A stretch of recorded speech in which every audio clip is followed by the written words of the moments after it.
Well, we're live, so. Oh, I'll stop texting. No, we're live right now. No, it's okay. Finish your text. Hi, Celeste, Mom. I'm texting my mom. Excuse me. Okay, now I can play D&D. That's fine. Okay. We're good. All right.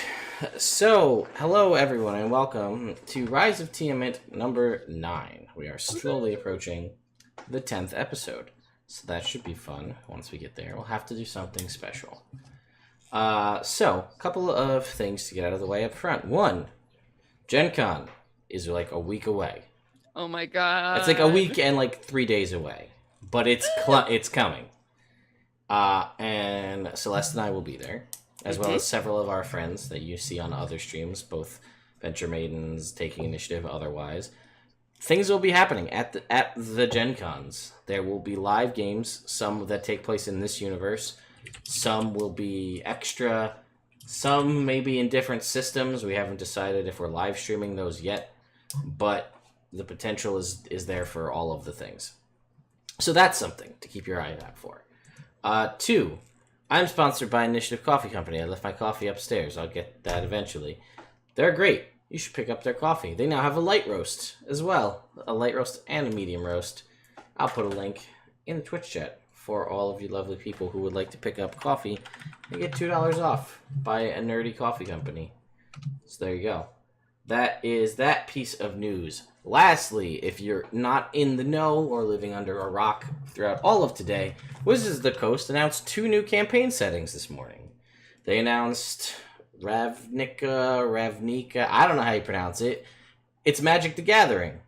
I don't know anything about it. And some people tell me it's the worst setting. Some people tell me it's pretty good.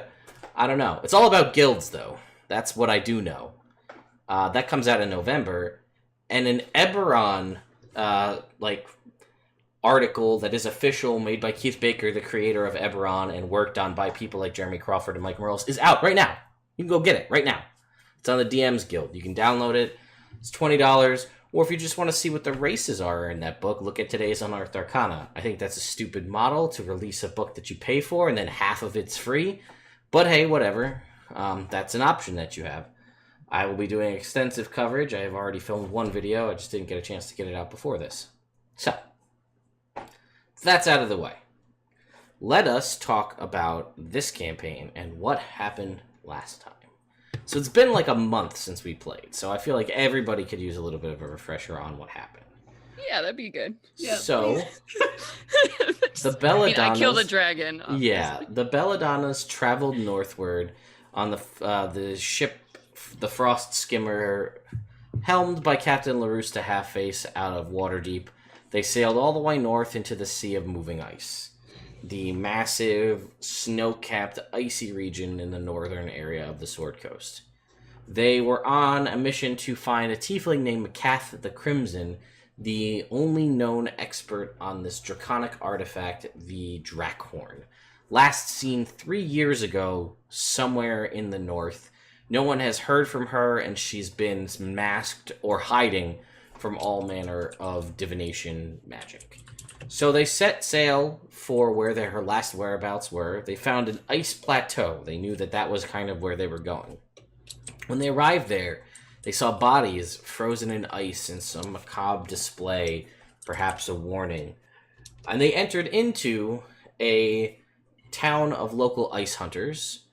And there, Leo, the lion, challenged Orca Heart, their champion, to one-on-one combat, and won, gaining the respect of most of the village and allowing them to stay the night. That night, they were greeted by Bone Carver, the druid shaman, who offered them some kind of fetid meat that they said they liked to eat. And then Wingman did his ultimate wingmaniest to save the party from being poisoned. And then they basically called Bone Carver on her shit. And she was like, I didn't want to do it, but the chief made me. Let's get out of here. I'll show you where, Maccath is. I know where the horned red one is. So they're like, all right, let's go. And then they were verbally assaulted by the chief, who, in a very movie-like moment, said it won't matter that you're a traitor. as the great white worm Arauthator descended upon the party, and they engaged in an epic snowy combat against this big white dragon, and were aided by another tiefling. Tieflings in the north, apparently. That'll be my next campaign book, Tiefling in the North. That's my favorite race. Game of Tiefling. Yes, right? Yes, when you play the game of Tieflings, you play D&D. I don't know. But Gemini, the Tiefling, and her great polar bear, Uja, join the party to defeat Arauthator as he barely escaped with his life, but a long-range, wild-shot fireball by Odella managed to just clip him just enough, thanks to her celestial heritage, took him down below the waves. The party descended into his subterranean lair, where they cleared out kobolds and met Maccath, salvaged a whole bunch of treasure, met some strange ice toad creatures, and then eventually made their way back to the surface. And that was pretty much where we ended last time. I don't think I missed anything else. We dealt with the chief when we got back. Oh, that's true. You did deal with the chief. You did deal with the chief. I picked him up. Yep, that's right. It was amazing. Yes, the chief has been ousted, and the hope is for Roswin to reincarnate Bone Carver to allow her to take the place of the new chief. And that, I guess, is pretty much where we left off. Hi. What's up? I got you something. Okay. Guess what it is? I don't know what. I can't wait. Sorry, Killing. sorry, Oh, folks. I'm held. Halloween candy's out. What? Mellow cream pumpkins exist right now. Guys, Yay, coming through. this is the best. Thank you. I didn't need and or want these, but I'm very gonna eat them all. Maybe not tonight. Like, You gotta share. You know what? These are very crinkly bagged. Why don't you take them away or give I'm me? gonna fill up your chalice with Okay. mellow cream pumpkins, and then I'm gonna hide the rest of them so you have portion control. That is a wonderful Aw. thing because I will eat them all. Can we all have lives like Claire, please? I want someone to bring me pumpkin. Why doesn't everyone love you the way Oh that my Claire God. loves you? Oh my god. Shut up with your face. So, now we pick up where you guys left off. Anyway. So, what would you guys like to do? Oh, you wanted to reincarnate. I'll just say, for the sake of timeliness, that you ask everybody, and everybody has a general good feeling about Bone Carver. All right, let's do this shit. And then also, did we want to go dive in and try to salvage what we could of the dragon? I don't think that's a great idea. Why? Super cold water, hypothermia. I mean, Leo would be the first one in line for like a white dragon, Listen, okay, bunch first of... of all, I've got polymorph. I Okay. can change into shit. I have breathe water too, if anyone has like any resistance to it in some form. I got speak with animals. Odella is down. I got shit. Druid Okay. shit. All right, that will have to be your call because Leo believes that's impossible, but he's also not a big magic guy, so... Okay. How about Anyway. Leo talks to the people in the village and Roswin and Odella will go get the thing from... How about I flirt with the two tieflings while you guys go do that? I Yeah, think that that's sounds an perfect. exceptional idea. Find out what kind of pie they like, please. Yeah. Definitely. That's your job. Okay. Leo's like, got it. Run along. All right. You can go. So, you guys have been here for a while, and you went to the entire base of Arauthator's lair as his body is sinking in the sea of moving ice. You said he wasn't moving. Before, Theodore! you guys went to an entire... You went through the sea of moving ice in and of its nature is moving. I specifically asked this last time. Yes, and I specifically told you that he was not moving when you asked this. I'm still gonna You went through an entire dungeon. and see if I can find him. still, because why not? I can be a giant squid. Okay. So, I will. All right. So you're gonna go. I'm gonna and- scope Come it with you. out. I don't want you to go down by yourself. So I'm gonna fly down Okay. to the water, Yes. and then I'm going to wild shape into a giant squid, Okay. and then I want to just scope it out in the time that I have. Okay, which is 5 hours. Mhm. How long are you planning to spend here? I mean, I can do the full 5 hours because I can't even do the reincarnate until Right. I just want to know how long you're leaving Leo just like hanging out. enough for him to get some poontang. Wow. Oh my god. Well, That does Is not that sound a like Roswin at all. challenge? We got to find out. How much characters Katie again. is seeping It's into been a month. Roswin right now is what I'm saying. What'd you say? I said how much Katie is seeping into Roswin right now. I don't know. She doesn't really know much about any of that stuff, but she does know that Leo's really happy after he has that stuff. That stuff. The adult things. The adult things, where he comes out smelling terrible. What? I think I'm one of those men who smells like rugged and nice, like after I've been sweaty. Musty. I think Yeah, you my- feel that way. Oh, my room back at the Primp and Pie is I know. Oh nasty. no, it's not. Odella makes sure it's like clean. She puts in like very like smelly things in there, like good smelly things all the time. Mhm. Like there's air fresheners in your room that maybe you're not aware of. Oh Smells yeah, like definitely not flowers aware. And sweat. All right, I will ask no questions and continue to throw all my crap on the floor. So, make me a perception check as an octopus, which I guess is still your perception. Okay. Your perception's better than a +4, right? Perception, yeah, I have +9, Okay. so I got 20. 20. So, you swim around, and where you had left the body, it's not within your purview, as your dark vision as an octopus is only 60 feet. Mhm. So if this thing is still where it was, it's further than 60 feet down. Mhm. Which means that, and I will say, since a giant squid and or a giant octopus do not have any particular resistance to cold, the deeper you go, the colder. I know, it doesn't make any sense. That's just like how Tritons, PCs that are specifically written that they can withstand the deep ocean can't see in the dark. Oh yeah, that is dumb. The Triton, no dark. Right? Yeah, I know.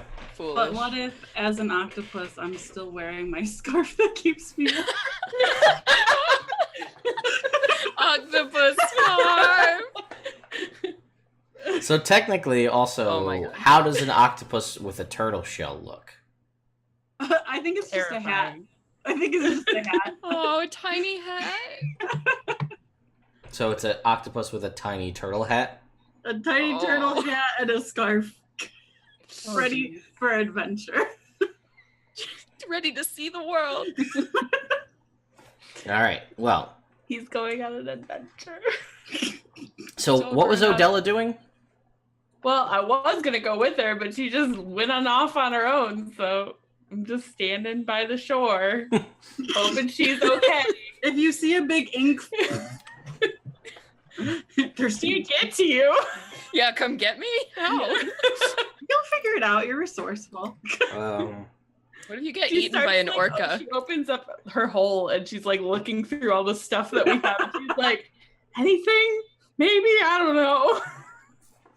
Just take out your wardrobe and quickly make But she's a like- parachute. Now. She's like, Mom, well, she can get down there, but she can't get down into the water where you are. without Can you go freezing ahead to and death. make me a stealth check? Or you're not trying to be stealthy, are you? No, I'm on an adventure. That's great. Great news for me. So you can make me a perception check with your weird bulbous squid eyes. Nice. That is a 24.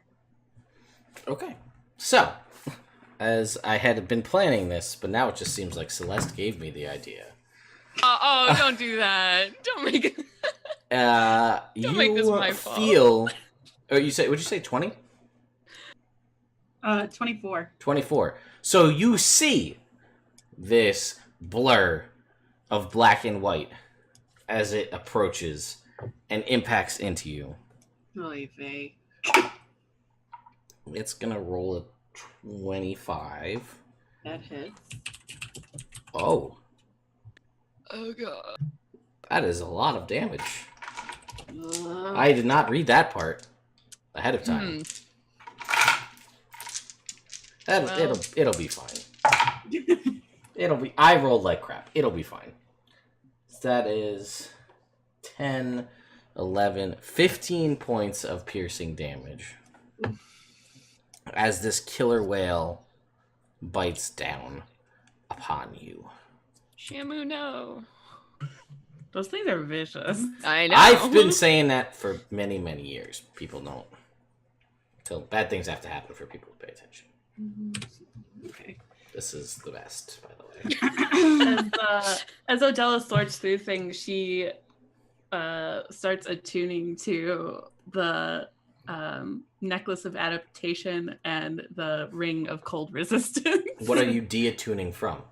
The ring of shooting stars and the rod of the pact keeper. Well, technically the perioptive wound closure because I haven't attuned to it Gotcha. yet. Okay. And then while this is happening, Leo, you're just what's your move? Yeah, do it. Okay, so I mean, Orca Heart, obviously took the chief out to do that. So I assume everybody's like, I don't know, dealing with it. And we have like the cool hangout hall Sure. to ourselves. Yep, of course. So I think, I get a fire going and we're all just kind of sitting around, telling stories, getting to know each other a little bit better.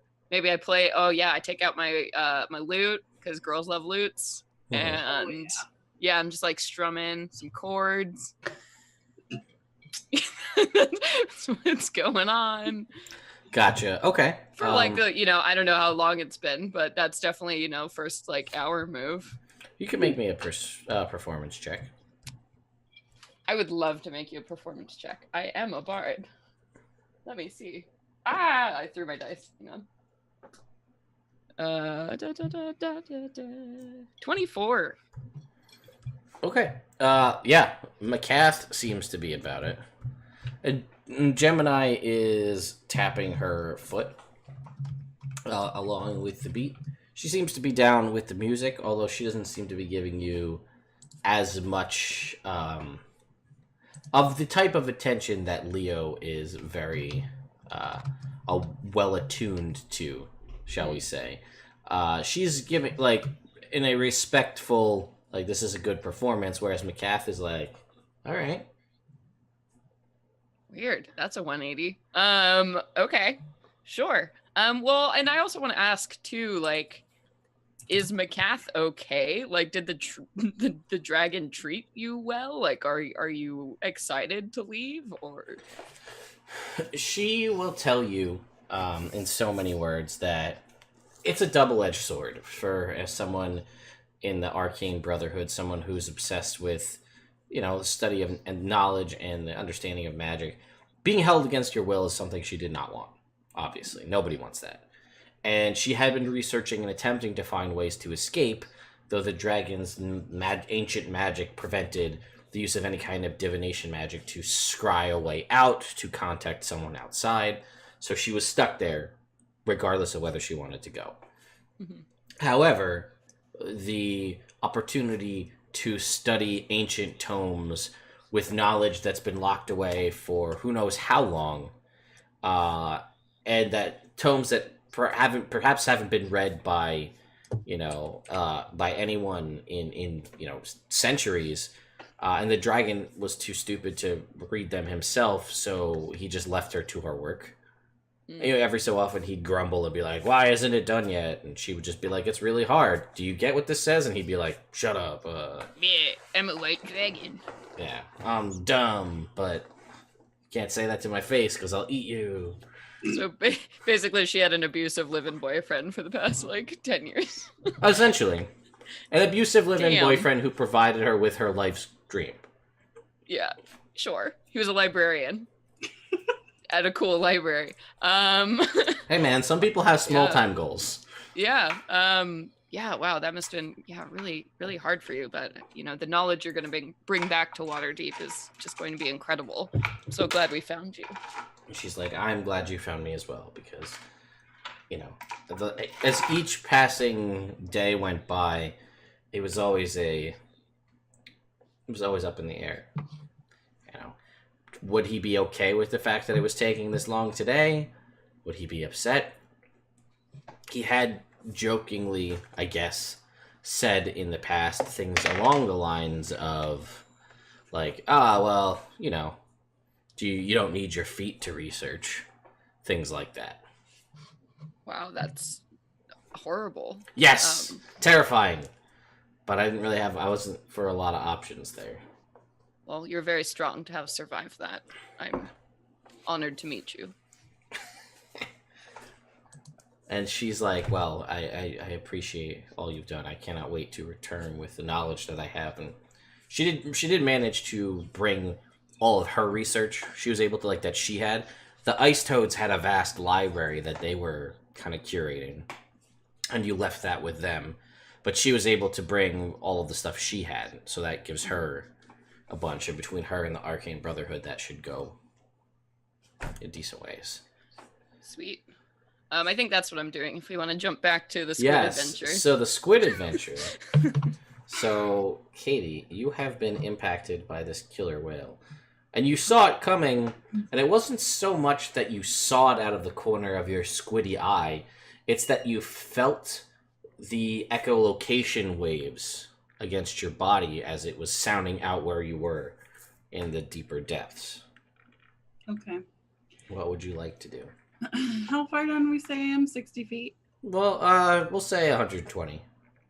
Okay. You managed to move down.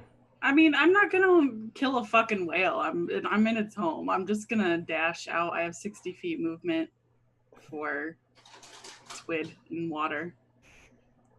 Okay. So I'm just gonna dash out. Okay. To the top. Dash out, so it would technically get an attack of opportunity against you. That's fine. Let me see. I just have to. One thing popped up that I have to look at now. Okay. Nope. No,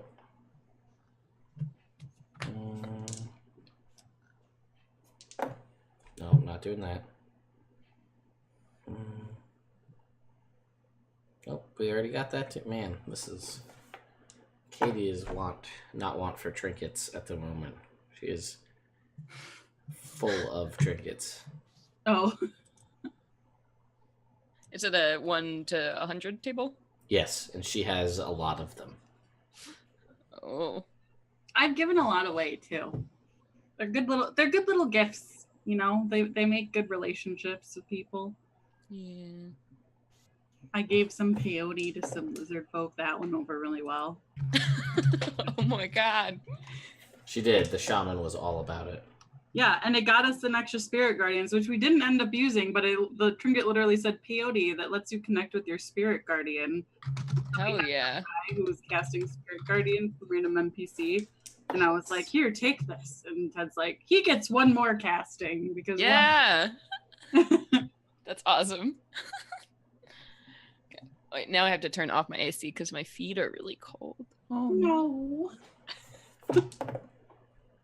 I'd like that Odella is just freaking out on the cliff edge, and there's no way for her to possibly get down to you, but she's planning on trying. Mom! You're not my real mom. I'm sorry, Katie. You have too many trinkets. That's the problem. That's fine. It's cool, dude. I know, but I need to figure this out. Just go through the list and be like, that's really cool, and then give it to me.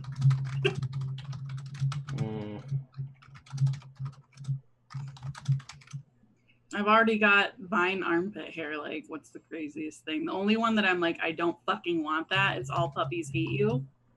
Yeah. I can't live with that. Some of these are just like, I don't want to have to deal with more pets. There's been several more I've rolled. And then some of these are so far in left field, like it doesn't make any sense. Like, Give me, just make one up. Give me like the Totoro leaf umbrella.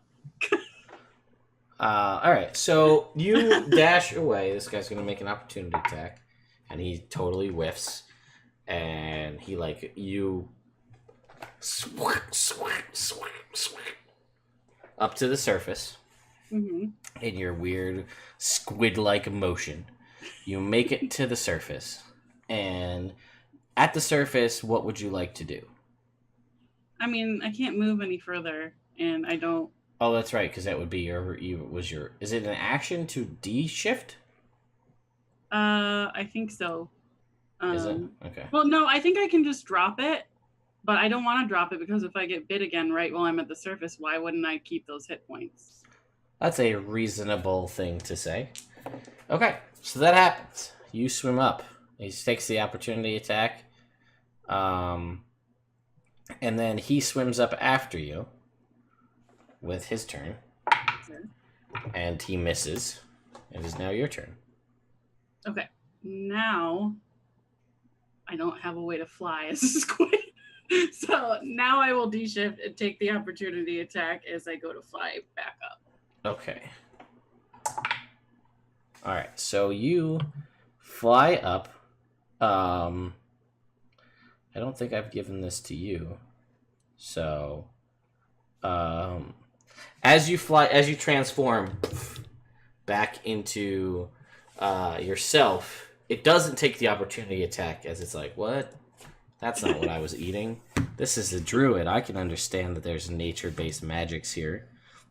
Oh wow! And as you it is a wise killer whale. As you swim away, it in like slight frustration, but also in like respect, I guess, in like a weird way. It expels the air from its blowhole, and flying up from that in that air, and it kind of like hits you in the chest, and you fumble for a second because it bounces off of the shell, but you catch it eventually. Is a little butterfly made out of jade. And I'm going to say in whale. Thank Thank you. Because I'm not going to get speak with animals for this, and I will wave him off, and that's all I'm gonna do. I'm gonna druid craft some snowflakes that are pretty, I don't know, Roswin shit. Sure. And then you return. When you get back to the top of the cliff, you see Rosalind like half like undressing, like ready to come rescue you, and then she's like, "Oh, okay." It's too cold to skinny dip, Odella. It's too cold. Oh, well, that's not. Never mind. Okay. She'll take the ring and the necklace off, put it back in the hole. Even here, you accessorize, though. I really do have to admire that about you, Odella. It's kind of my thing. Yeah. So anyway, we're not getting that fucking dragon. It's well, I think it's gone, but also there's a killer whale there, and I'm not gonna kill him because he's just doing his thing, and he gave me a present. Oh, that's very sweet. And as you hold that out, it like sort of flutters from your hand, and it like circles. It'll like circle around your head. This little jade butterfly. I'll turn on my phoenix and like we kind of match now. Aww. And then I look at my other butterflies on my staff, and I'm like, Mavis, Calliope, and Steve, you have a new buddy. Yes.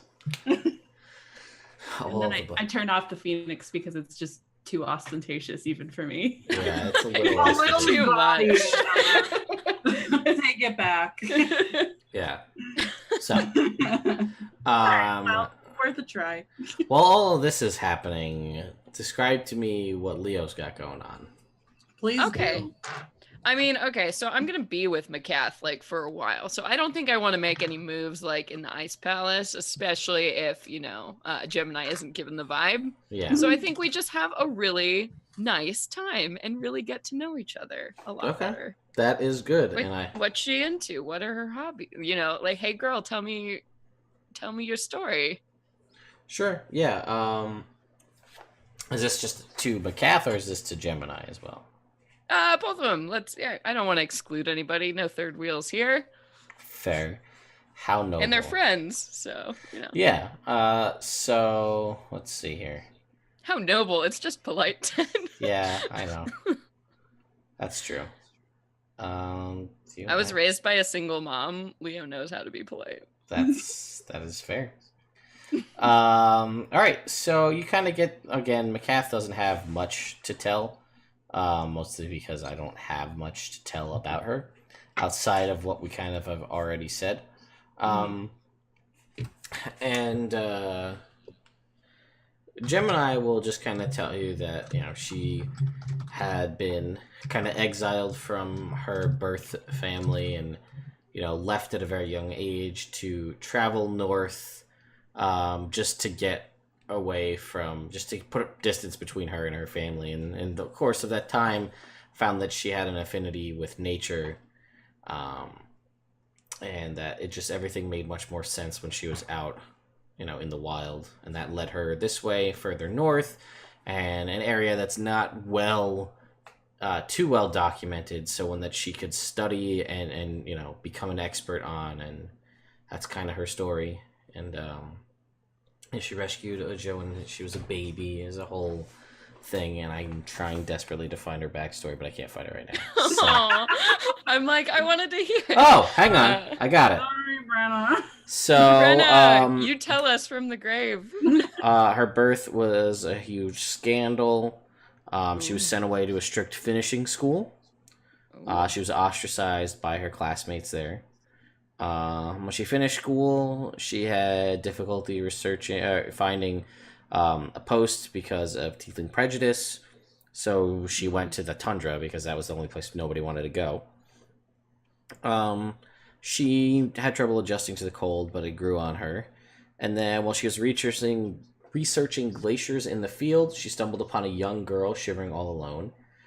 Seeing she wasn't dressed for the cold, Gemini slew a polar bear to make a cloak for her, though it pained her to do so, as she found out that the bear's cub was nearby. And that was Uja, so she took Uja in, and yeah. Then my heart's breaking. she returned to the girl and swallowed her in the great pelt, but when she unwrapped it to check on the girl had disappeared. Nestled in the pelt where the girl had been was a bow and a suit of armor. Whoa. What? What? This is awesome. I I'm just know, staring this at is Gemini like, Girl? You're like taking notes for songs. So like... then Wow. upon discovering those, she donned the armor and strung the bow, went back, returned to the cave, and picked up the small bear cub, and then has trained with Uja, and they've lived peacefully, doing quiet research together in the snow for the past however many 5 or so years. wow. We definitely don't have a lot in common. Okay, yeah, wow. I am absolutely taking note of this. He's like, could I write a song about you? Like, I'm thinking like a Ice Queen, but not like that, I don't know, because Brenda's not here, but I get the feeling she'd be down. Okay, all right. I'll send it to you, or you can hear it when you come back, or whatever. Yeah. So, as you guys all get together, and you realize that when she hasn't been telling you her life story, she's been, talking quietly with Maccath about what you're not really know. It's not like they're not trying to be like secretive, like, oh my god, talking about Leo. Mm-hmm. She's just been whispering. So when you guys all return together, she says to you that it has been great to to travel alongside you and put an end to this great evil that has plagued the North. And then she says she steps outside of the hut into the snow, and as she does, the wind picks up, blows her hair, and the flurries, the illusory flurries around her body, kind of intensify. And she says, "For all your might, do not presume to know these lands. Walk through them with grace and care. My place is here in the north, and here I shall remain. Perhaps we will meet again." And then she sort of, as the wind picks up, she sort of turns into she dissipates into a bunch of flurries, and then on the wind is carried away. Whoa. Leo, you got her favorite pie, right? Oh, crap! She sucker punches him in his arm. And there was this story about a bit. I look at Maccath. I'm like, how could? Oh, wait, didn't she say she had never had pie before? No, that was out of character. Oh, okay. But No, she did. I think she did say that in character too, that she'd never had pie before. no, I thought that was after. Whatever. Anyway, Is iceberry a thing? she likes icebox pie. Icebox.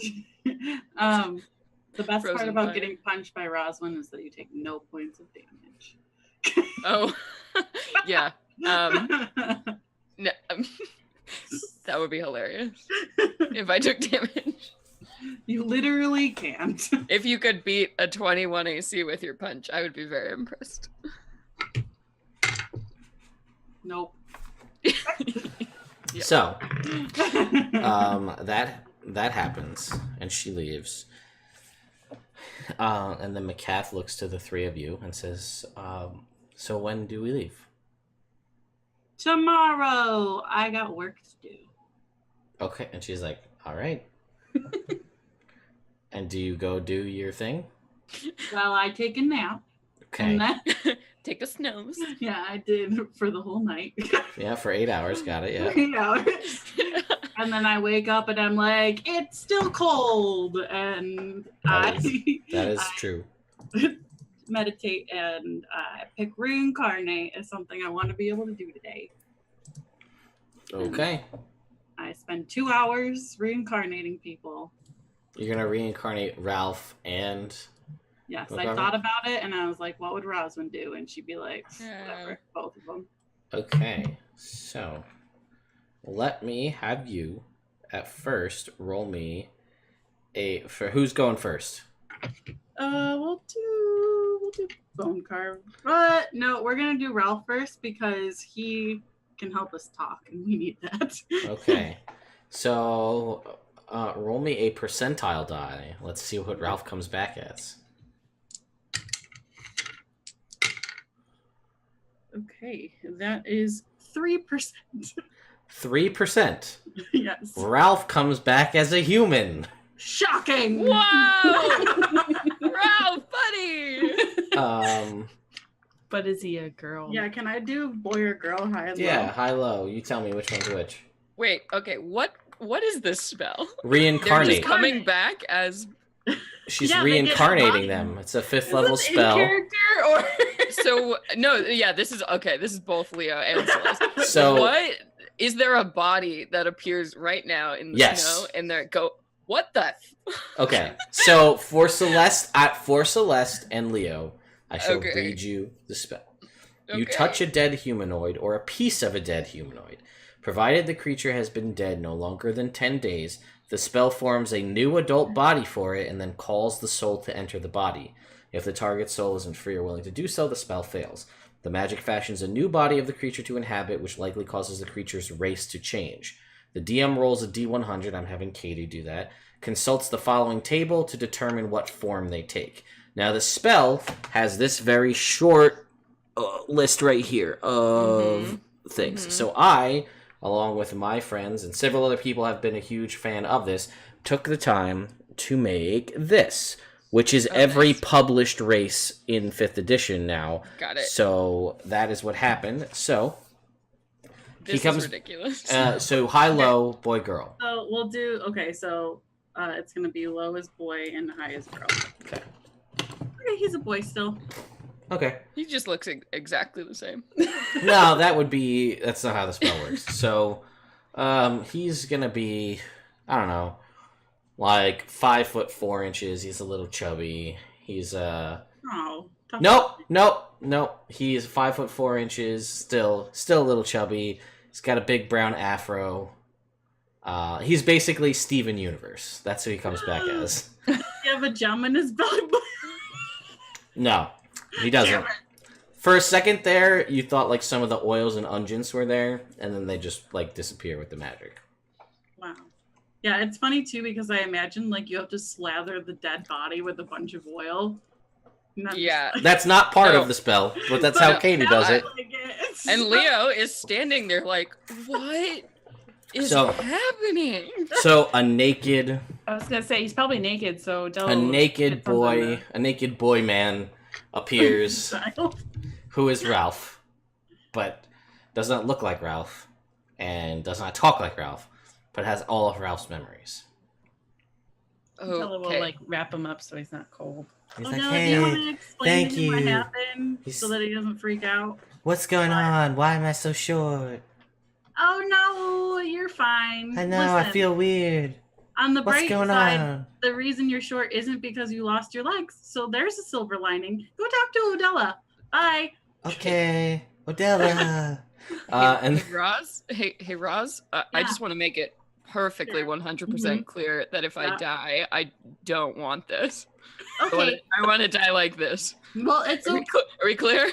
What about when I get even more powerful? If I can just bring you back as is, what about? Oh, that? that's fine. I Okay, mean, I cool. just cultivated a look, and I just really You know, you could come back even more handsome. You don't know crap about that. this. That's fine.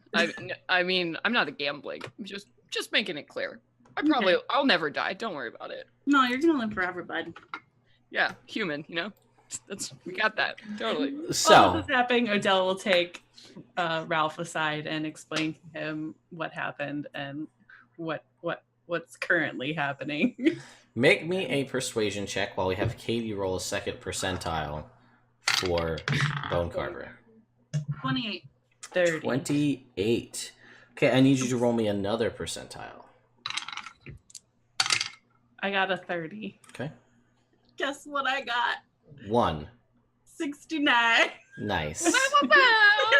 Hot young lady. All right, now roll me high low for male female. She's a boy. Okay, so we'll get to that in a second. So, you said a 30? Yeah. So he's like, wow, that's really a lot to unpack all at once, but you said it in such a way that I feel okay. I like rub his back a little bit. And he's like, that's nice. I like that. Thank you. What's that voice? It's really creepy sounding, but I figure he's gone through a lot, so I can't really tell that to him. We can't make fun of his voice. He's like Yeah. that now forever. Somebody go down to the boat before we go back and tell everyone they can't make fun of him. So you Sounds like a reincarnate. Robin job. Well, remember, you need him to translate. Huh. Well, So- no, not with the ship people. No, but to translate Bone Carver. Oh, you're saying, I see. So Bone Carver is reincarnated as a 3'8", just deep crimson beard, long hair, male mountain dwarf. Your hair is such a beautiful color. And she doesn't understand me. No, she doesn't. She's like very much shocked because like one, short, hairy, beard, penis. There's a lot going on for her right now. Listen, this is just a shell of who you are inside. You don't know what I'm saying. Ralph! And she's like hopping, like imagine she's like hopping around like little dwarf, like trying to figure out what's going on Oh no! in the Ralph is snow. like, shh, shh, I'll braid your hair. You're gonna look beautiful. Ralph! Ralph comes This over is and a he's like, horrible spell. hey, what's up? Can you just like tell her exactly what Odella told you, basically, except for add in you're a man now? Who's that?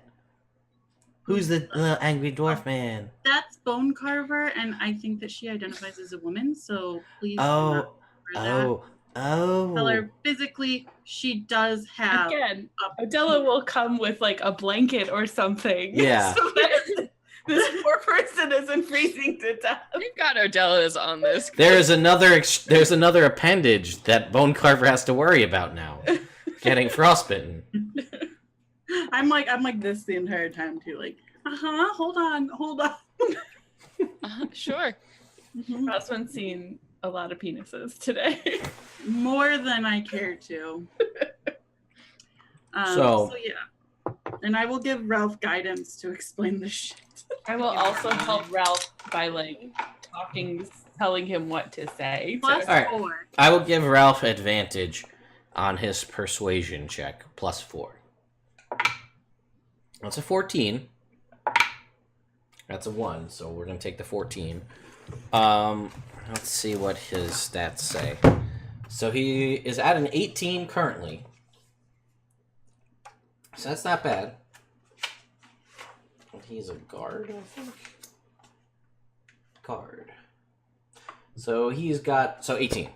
Let's give Bone Carver advantage on her insight check to not believe it. Yeah. So he's like, you hear him and he's just like in another language. He's like, but blah, and blah, blah, blah, blah, blah. And you're like, I don't know if that's helping. But like Odella's like behind him, like, and then I'm like I'm Cyranoing this Yeah. right now. And the angry crimson-haired dwarf stops hopping all around like crazy. And just seems like sullen, I guess.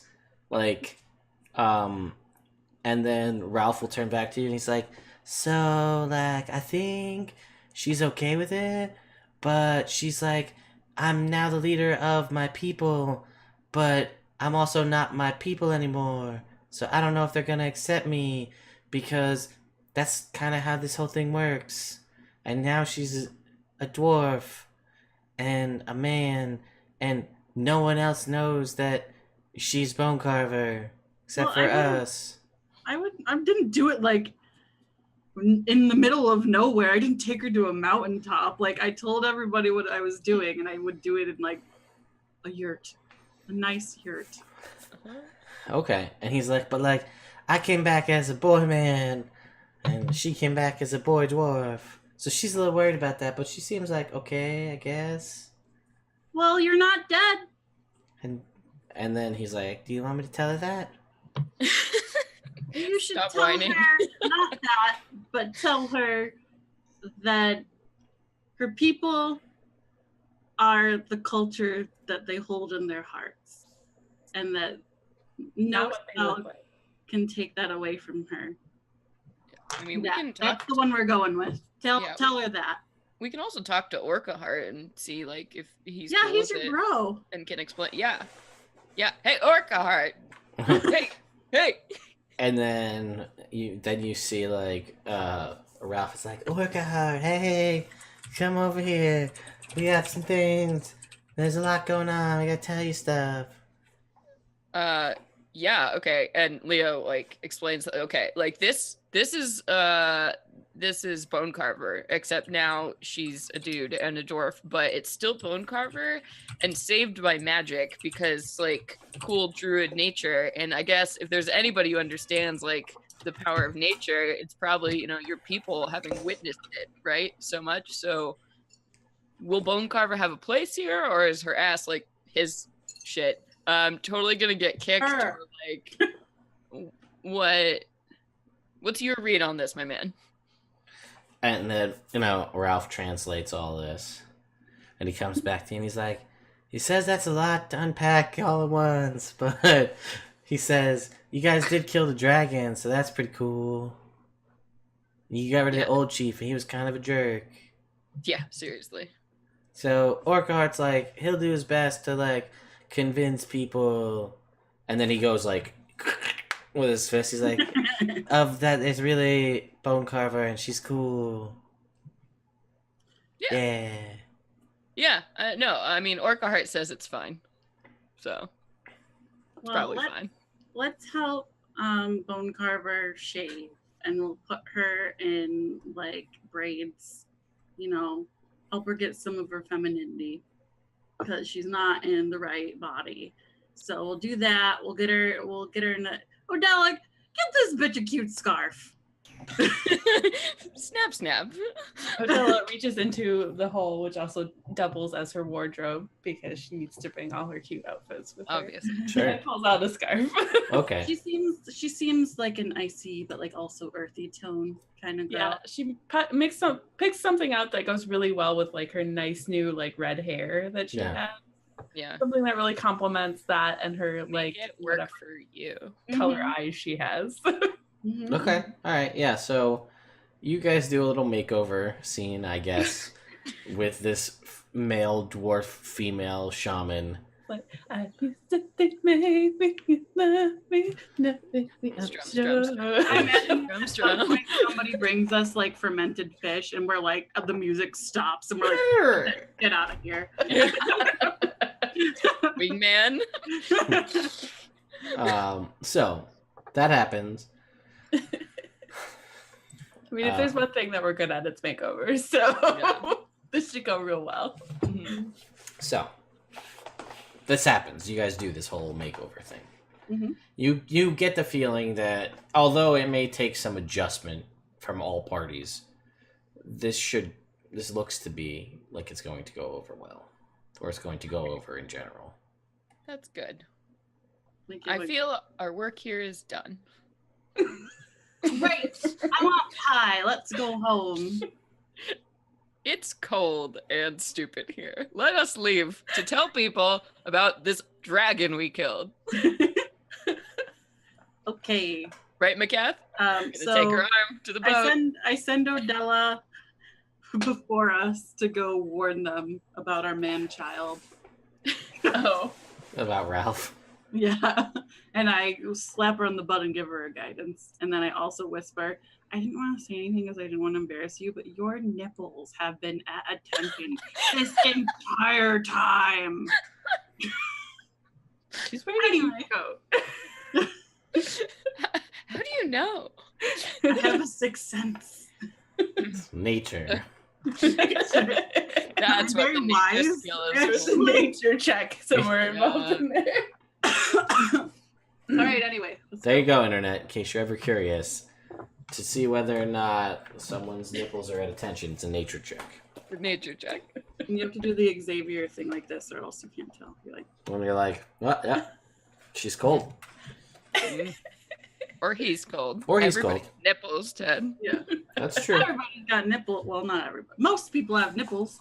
I'm wearing a metal suit in the cold, so I would assume that my nipples are also quite attentive. Also, And by just that, Leo's, not mine. just so it's said, I did unattune to the things that I attuned to before, and I'm back Yeah, to that's fine. I figured as much. the stuff. Okay. So you guys make your way back to the Frost Skimmer. Captain LaRusta and crew, the remaining crew there. Everybody's there. Everybody's fine. They're like, so how'd it go? Well, we saw a dragon. We killed a dragon. This is Ralph now. He's got a weird Hey, voice. Captain. Nope. Just shut up, Ralph, for right now. Okay. And he's like, what? So Ralph kind of got killed by the dragon, but our lovely Roswin brought him back. But he's just a little bit different now. But that means you shouldn't treat him any differently than you treated him before. So Look at We're his hair. talking- It's so fluffy. We're talking to a guy who has literally half a face destroyed by frostbite. I don't think we have to worry about Ralph being made fun of on this boat. Yeah, no. He's just like, I don't know, sailors, man. Sailors, they're. Woo. But you again, the feeling may be that it's going to take some getting used to. As Ralph was like, he wasn't overly memorable in his physicality, but he was a sailor, right? So I mean, he wasn't not weak, and he was tall, and he had clearly seen some action on this boat, and now he's like a fresh, squeaky clean, doesn't have a beard little afro boy. I So think maybe we should have given Ralph a makeover too.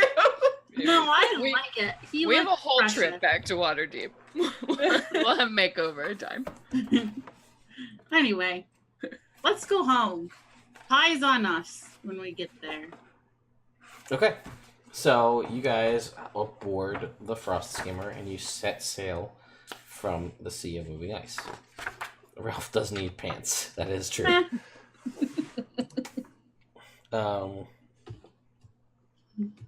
Yeah, I don't have pants in my wardrobe, so Give him a nice sorry, yeah, cover him up. that's a little. basically what he has right now.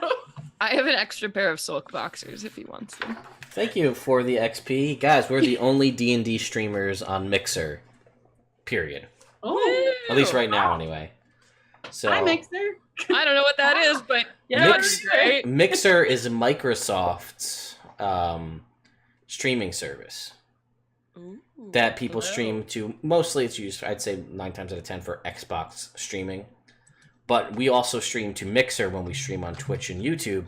So for the XP here is watching us on Mixer. Also, if you own an Xbox, you can watch us streaming on your Xbox. Ooh, I So. do own an Xbox. me too. Sorry that it's lagging really bad for the XP. I can't help with that part. We're streaming. We're looking pretty sweet over here, but it's Xbox that's... I don't know if Mixer likes all of the stuff that we got going on. Stuff. Anyway, so you guys head back, or are making your way back to Waterdeep from the Sea of Moving Ice. It'll take, we think we've said, around 5 days or so of travel. Is there anything you wish to say or have done during this time? Do I get a report back from my business? Yes, because you had asked. So you do get a message back from the Primp and Pie, and it says things are business as usual. There was a guy here. He was looking for you, ma'am. Oh, man. Okay. Her Uh, pantsuit suddenly comes on. Wait, guy? What? Who? Nosy? He said to let him know when you were back. Bye. Dun, dun, dun. I feel like I need to tell her to be more specific about people in the future. You can do it every day. though. Details. Can you do it every day? We have a long trip back. You can get more deets. Yeah, that's true. But I'm also gonna let Leosin know how it Okay. went. So what do you tell to Leo? You got 25 words. Okay. Fuck shit up on our way home. Yeah, killed Arauthator, found Maccath, heading back home.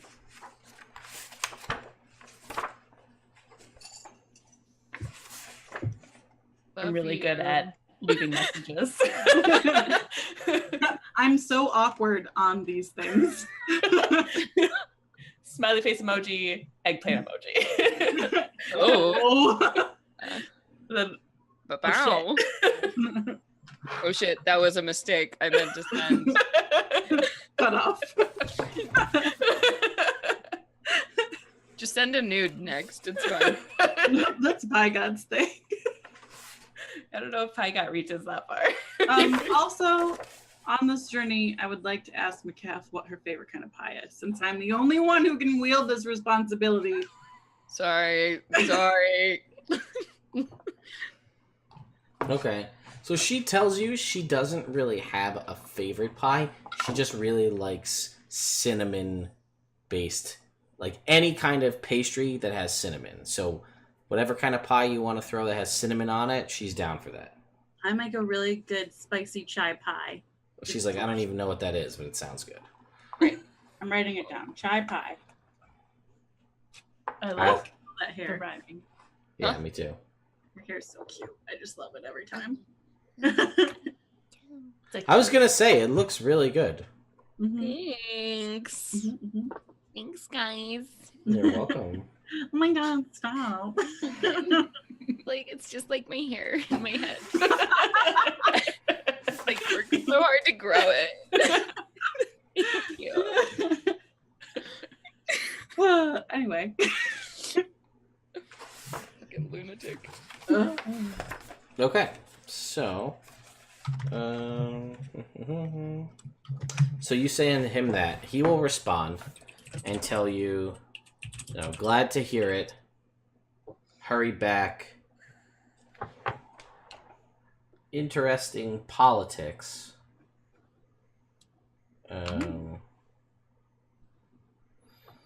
Interest in politics? Interesting politics. Oh, got it. Says never ember dethroned. That's I don't not know who that good. is. You know who that is? You do, yeah. Lord Yeah, he Neverember, was the there. leader of the council. Oh, Yeah. but that's not great. I don't really like to get involved with politics. He says, Laryl Silverhand is here. Shit, I don't have my notes open to know who that is. Was she the crazy wizard chick who used to date Kelvin? I forget who I alluded to already. Yeah, that in the beginning. Probably. The like super legendary lived Yeah. forever. Yeah. Okay. Lady Laryl Silverhand. Yep. Oh, okay. Let's see. Sorry, maybe Kelvin's partner. Yeah. Says, let's see. Parties are excited. I think we're on. This is the last 4 words.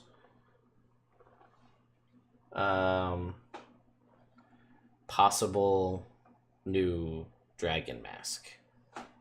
Oh snap! Let's get back there. We got stuff to do. Yeah, I'll let everybody else know what I guess we said. Wow.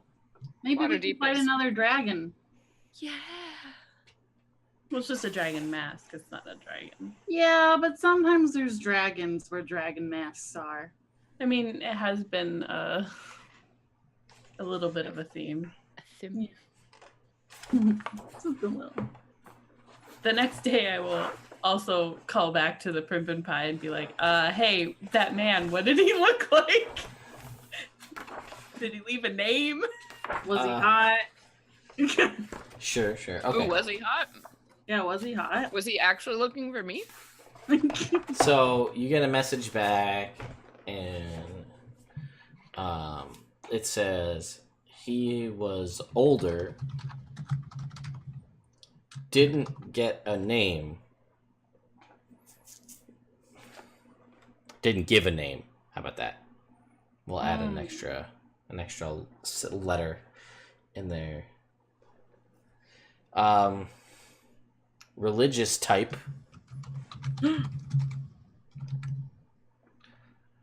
Symbol of Ilmater. Mm-hmm. Oh, they're so Okay. serious. Ooh. Who's that? Ilmater. Oh, those are those people that you don't like, right? Yes. Hmm. Okay. Okay, I wasn't sure how much was shared because you only get that message. I don't know what you've said. No, she doesn't tell anybody else about that. Okay. She will let Roswin know that the Primp and Pie is doing well in their absence, though. Roswin kind of mumbles something under her breath about wishing that they were doing kind of bad so that her month in control of the Primp and Pie wasn't still such a shame. You'll have a second chance when we get back. I'm sure you'll do much better. You have more experience this time. Oh, you don't tell Leo that things are fine? He cares so much. I mean, I'm sure you're there. I'm flirting with Maccath in the back of the boat. Like, Leo Peppa is doing fine. Maccath, I'm like, Maccath does tell you that rather than being let off at Waterdeep, she'd rather go to Luskan, but the easiest... Actually, is there a Luskan? Luskan has a port. It's a port city.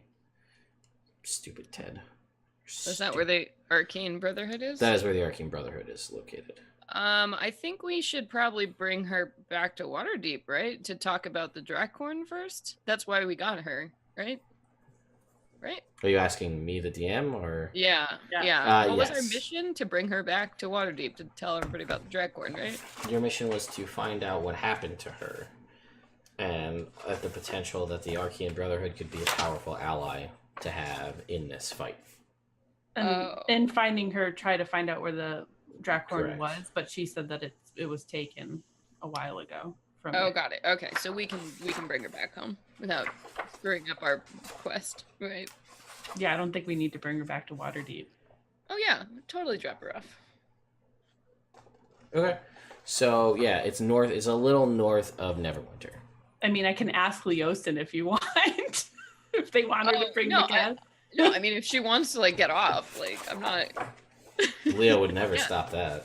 Boom! Love it. A good one. I'm just here to help, ladies and gentlemen.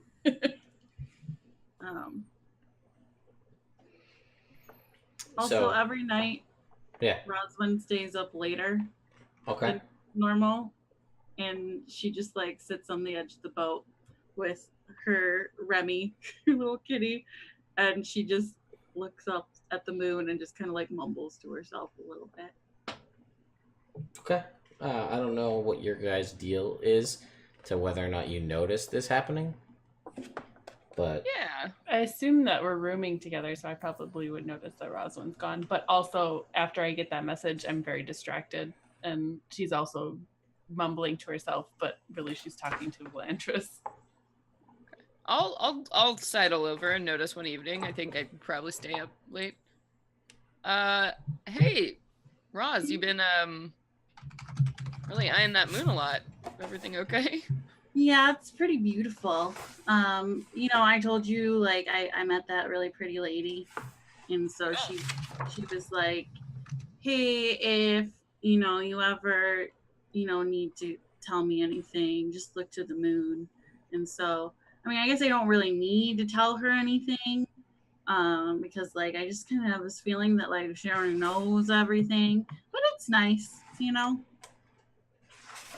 Yeah. I mean, it's good to have that, but if you ever want some more direct communication, you can talk to me too.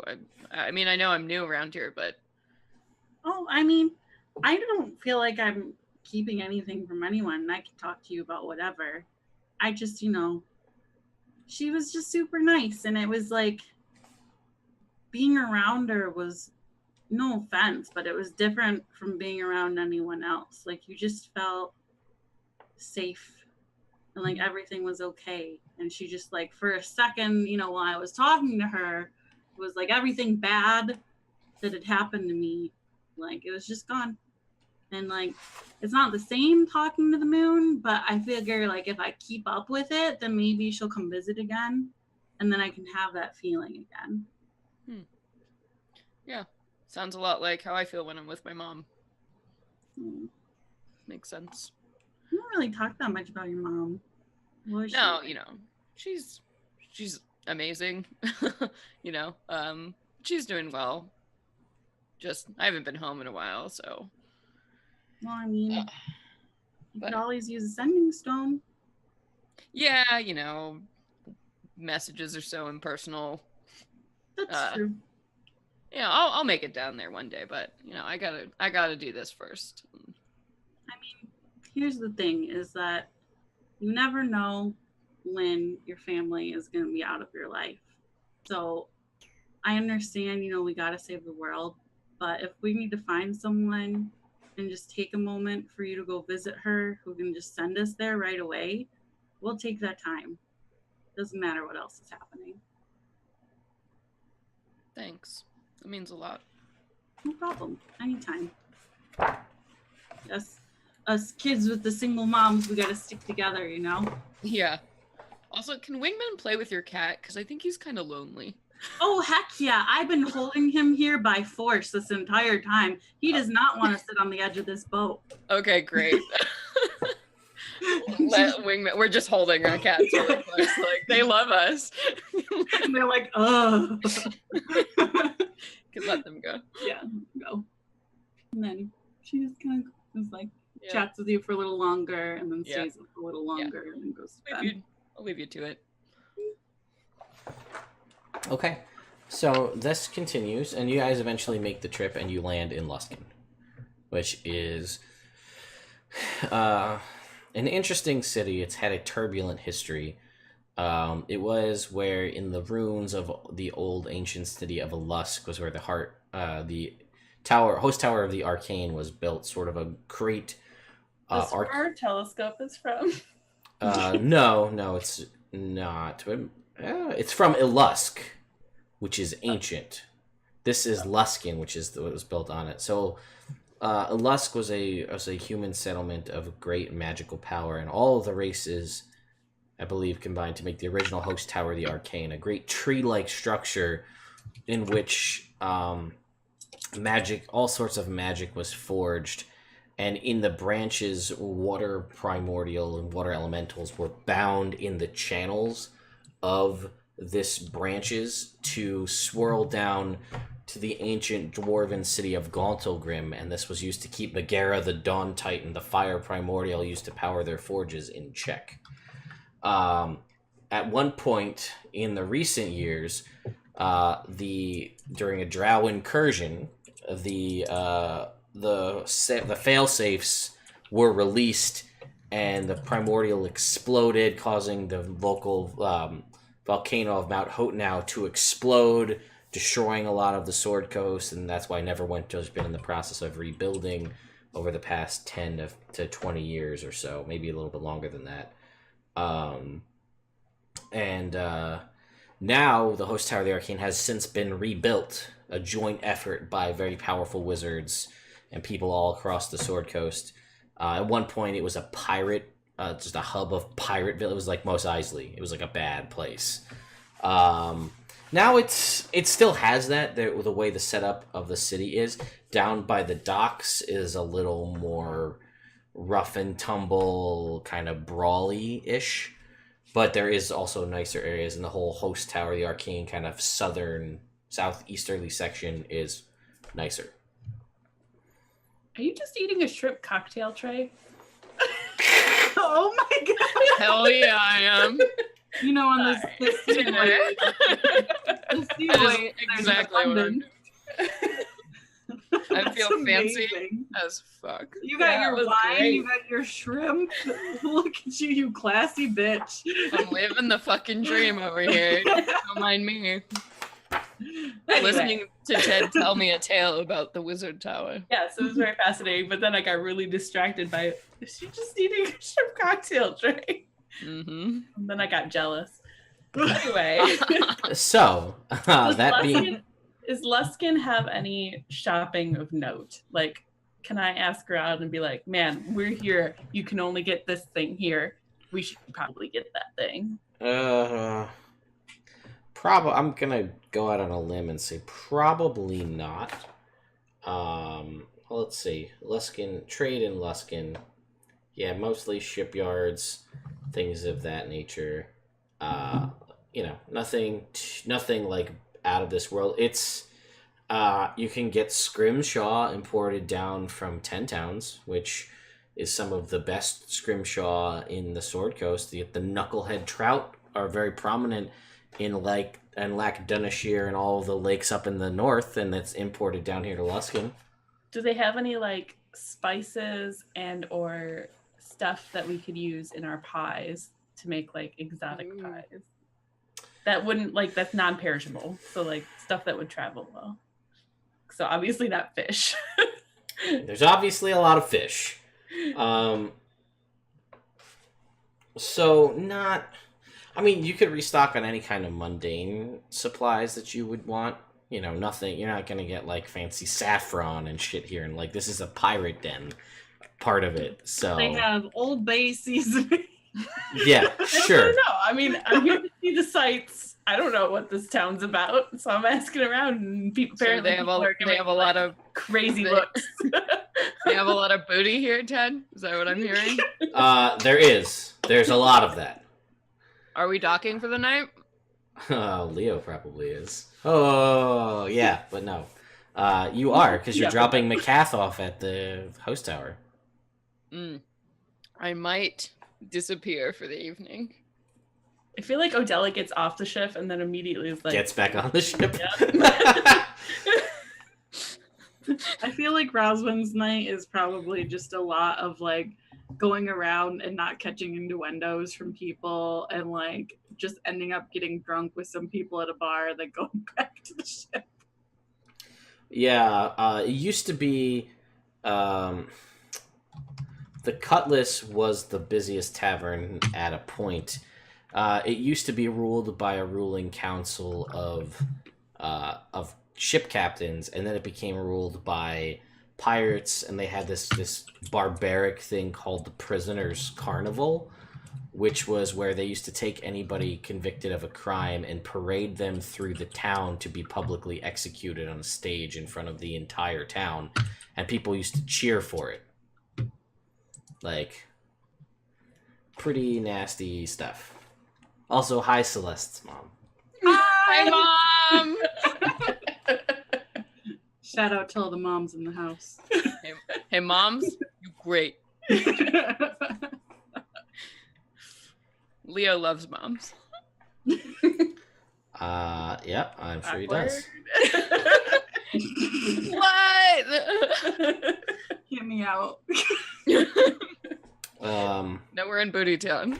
This is what I want. yeah, there's definitely you have, I mean, you ask around, we'll say, and, I'll take Maccath to her favorite spot. Hey, you're back in civilization. Where do you want to go? Where do you want to party? All right. Yeah, so she will say, well, she'll kind of make me a persuasion check. Girl, hang on. I don't know what that first start of where do you want to go, baby? I think Hey, wow. Okay, a 16 plus a 12 will be a 28. Okay, so she will tell you that there is a handful of different inns and taverns here, and she'll tell you that the Seven Sails Inn is probably the nicest establishment where one could actually get some sleep. But then she'll say something. But she says, but one, it's closely watched by the Arcane Brotherhood, and two, I don't really anticipate sleep being the primary thing that's happening. I would agree with that statement. So, dealer's choice. Where are you taking me tonight? Okay, so she will. I'm game for anything. She will ask you if you like to live dangerously. Obviously, yes. So then she will say, let's go to One-Eyed Jack's. Okay.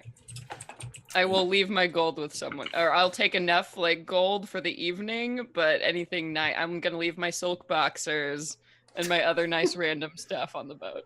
So if I get mugged, I'll leave my good sword here. I'll just take a normal sword. Oh, you brought your good sword with you.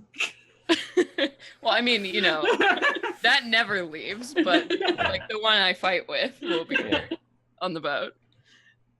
So, which also reminds me, we need to resolve the whole sword conversation you had with Odella when she opened up the hole. I'm waiting till we get back. So, she takes you to One-Eyed Jack's. This is a tavern on the northern bank. And it's a kind of symbol on the door, like on the sign out front, is an eye patch. Okay. And you go inside, and you can see there is a plethora. It's a tavern. There is rooms upstairs, but there is a plethora of different people from different areas. But the majority of the people here are drow. Okay. I'm sorry. Are you listening to my cats fight on the other side of my door? Or what's happening? I'm laughing Oh, me at telling my mom. your mother. I'm explaining to my mom that my character sleeps with everything. It's fine. She gets it. You know what I mean, Mom? Ow. Okay, so One-Eyed Jacks. Make believe. Everyone here is a drow? Most of them are drow. Majority is drow. All right, love it, love it. I'm like, okay. So She looks at you and she says, "You said you like to live dangerously." Oh, I absolutely do. I'm just a little. What do you like to do here? Are you more of like a pool, drinking, dancing? What is a great Maccath night out? And she goes, well, I don't really have that. I don't know. It's been 3 years. I haven't had and she'll like look at you and throw a wink. It's like, I haven't had a night out in 3 years. I see. Yeah. So when you were, all alone up there in that ice cave, what did you wish you could be doing? Literally anything else.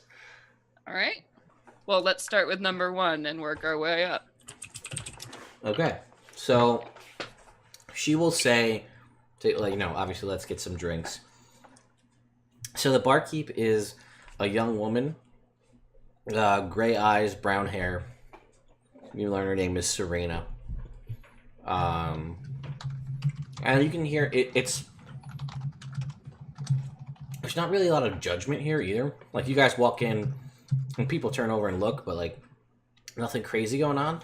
And you wonder if part of that is because it's a lot of foreigners, but again, primarily drow, which is strange, right? Yeah. It's not very common to have drow on the surface because, as far as people know, and personal experience aside, drow are usually just pretty much all manner of shitty.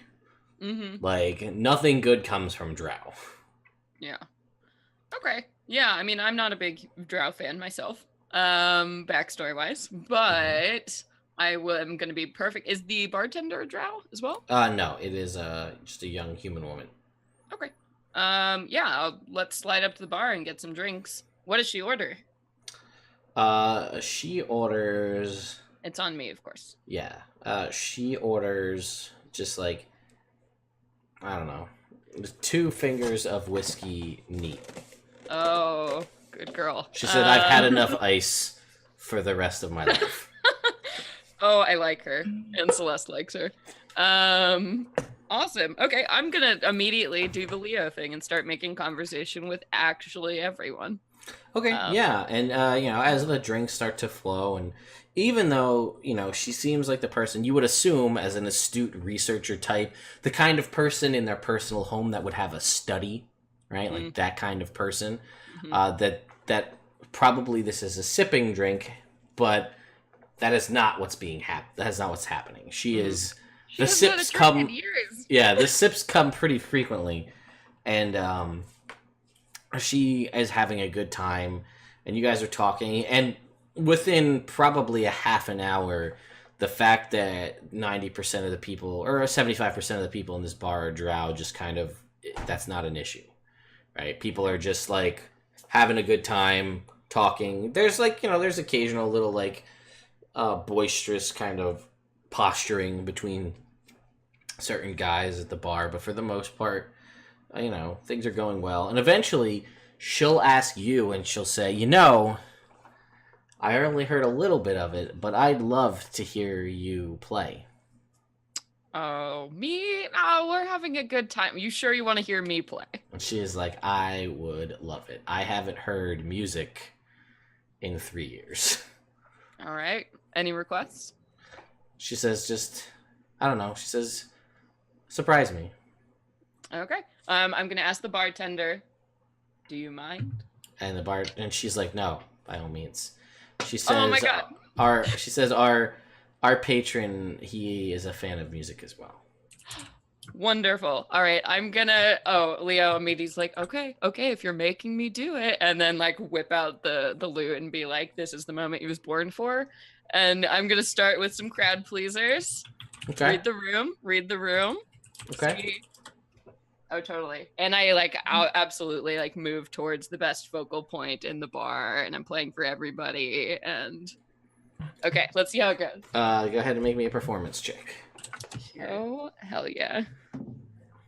Okay. 24. Okay. Yeah.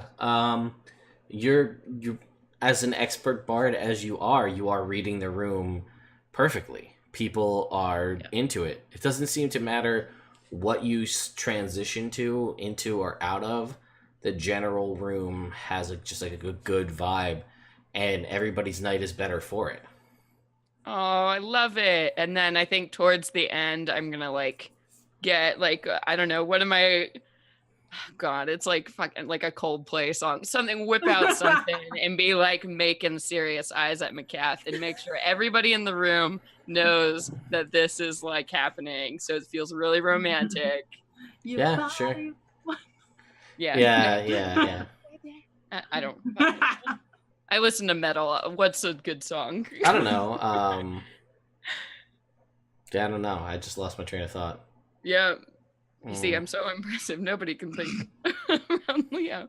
I don't know, because I don't think Maccath would like the typical like. Yeah, it's gotta be something like weird and perfect. Does she have brown eyes? Is she my brown-eyed girl? We'll find. Let me flip to the page here. Let's find out. Maccath the Crimson. Okay, chat. Somebody really romantic song. I don't know. I don't really listen to much music. Technically, she's your white pupil and irisless girl. She just got solid white eyes. Go with that. Terrifying. I don't know. We're drunk. It's hilarious. My white-eyed girl. Yeah, whatever it comes up with. I don't know. My brain automatically just goes to REO Speedwagon. I don't know why. That's where my brain goes with that. But anyway, yeah, things they go as you would expect. People are like offering like there. You don't have like a hat or like a loot case open for the throwing of coins, but people are like, you can see that people like throughout the night are like, you want? And I say, give it to the bar. Buy a round of drinks. All right, and then everybody's like, all right, yeah, you know. So it just it helps to endear you even further to these drow here in the bar. Yeah, basically at the end of the night, like throughout it, yeah, what the hell, right? So you're playing, things are going well, and you're really like you're nailing it, right? This last song, there's no doubt in anybody's mind in this bar what's gonna happen, right? A couple of the drow are like little light blue, little purple fairy fire to help accentuate your playing. I love these people. It's been too long since I played, you know? It's too long. So, that being said, there's rooms upstairs, and we'll say because Serena is nothing if not an attentive bartender, she kind of picks up what you're putting down, and you see her like, because you're playing, Maccath's back is to her, and she will take out like the key and like make sure that you see that she takes it out, and then like slide it to the end of the bar towards the stairs going up. Yeah, totally. Yep. And I finished my song. And I'm like, she is clapping, she's excited. Yeah. So ready for step 2? And she's like, yes. Very much so. And you guys head upstairs to one of the bedrooms. For the sake of this, you know which one the key is attached to. You don't have to fumble down the hallway. No. Super I'm smooth. way too charming. Fade to I'm black. good at hiding it. Yeah, right? Yeah. Aha, this is a joke. Sleep with all the NPCs in this campaign. I believe in you. Thank you. That's You my didn't goal. sleep with Ralph. What's wrong with you? Now he's a child. No, What? he's not. He's an adult. He just I I looks. don't know. He just looks like a child. Why don't you sleep with Ralph? Come on, Leo. Why you be like that? You still got 2 days travel south, so it's not over yet. Uh, Your I have- fingers through his fro. oh no, good. No. No. Anyway, so fade to black. Mhm. And Rosalind, what have you been doing? You've been out drinking as well? Yeah, I got like buzzed and just like kind of soaked in the culture. I probably don't stay out too late. I probably come home before nighttime, and I just kind of. What? No. Not My you. mom just said score in the chat. I love your mom so much. So, you wake up the Anyway. next morning. You wake up the next morning, Leo. And when you wake up, Maccath is already dressed. And she's got like her books and everything. And she looks over to you and she says, "Yeah, thank you for a wonderful evening, the likes of which I'm sure I will never forget. Not very often do you have an entire experience, a musical showcase in a drow beset with, in a bar beset with drow, and then finish your night the way. Well, this is a story I won't forget. Let's just leave it there." I'm fond of being unforgettable. And she's like, "But duty calls," and she pats the books. And for me, where is my sword?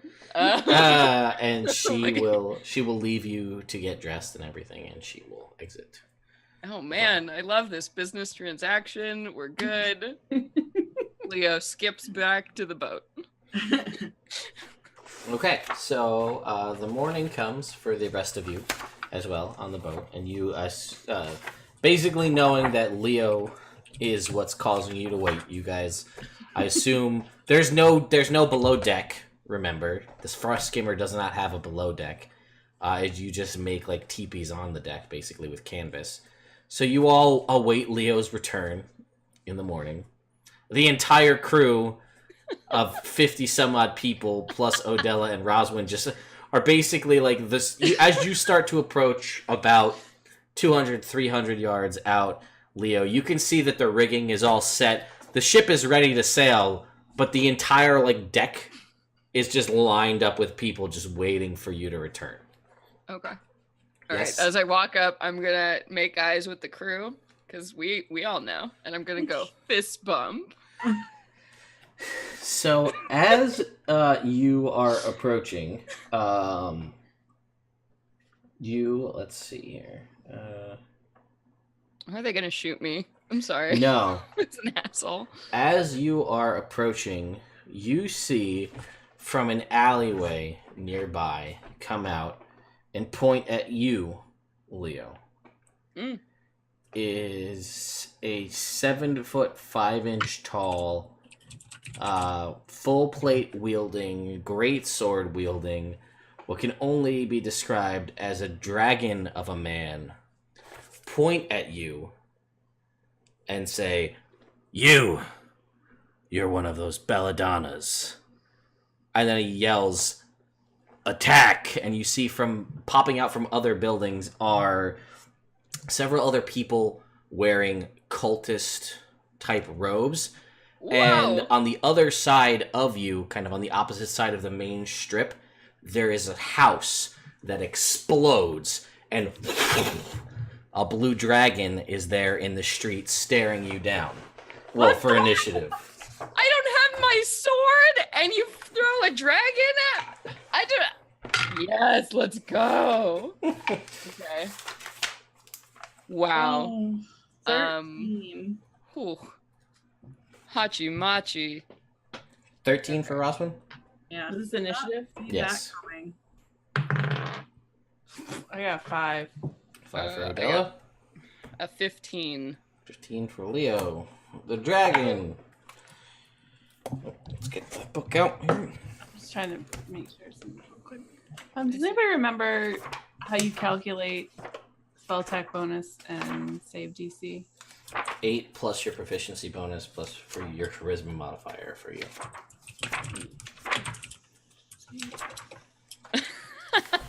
Are you Thanks, are Luskan. you attuned to your Rod of the Pact Keeper? Yes, Both of those go up by 1 because of that. it's +2. Then both of those go up by 2 because it's that.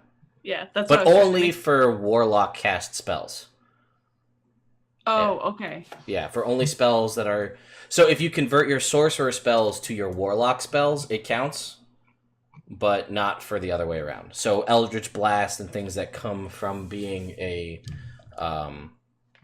I believe it's spell attack and spell save both increase with the Rod of the Pact Keeper. So, Gotcha. I just wanted to make sure that I have the right stuff on here. So let me write this down. Oh, man. Woo! My sword. Well- Odella doesn't have time to go get Leo's sword, so he's getting a sword that might not want him to have. Am I getting the sword? You're This in is what it danger. took? My You're in walk of shame danger. conjuring a dragon to get my sword? I love this. Why don't I have any paper in my desk? Can't answer. So I figured this would be more fun than it happening on a boat. Oh yeah, this is way more fun. Wait, so we're in a town full... There are people all Oh around? yeah, Oh, crap. Okay. Oh. not to totally burst your bubble here. Yeah, that's terrible. So let's get some sort of thing to mark this page here. What we got here? Dungeon crate sticker. That'll do the trick. All right. So first up is the half dragon man, and he is within 30 feet of you, Leo. What color is he? Just Blue. curious. Blue. Oh, like his dragon posse? Correct.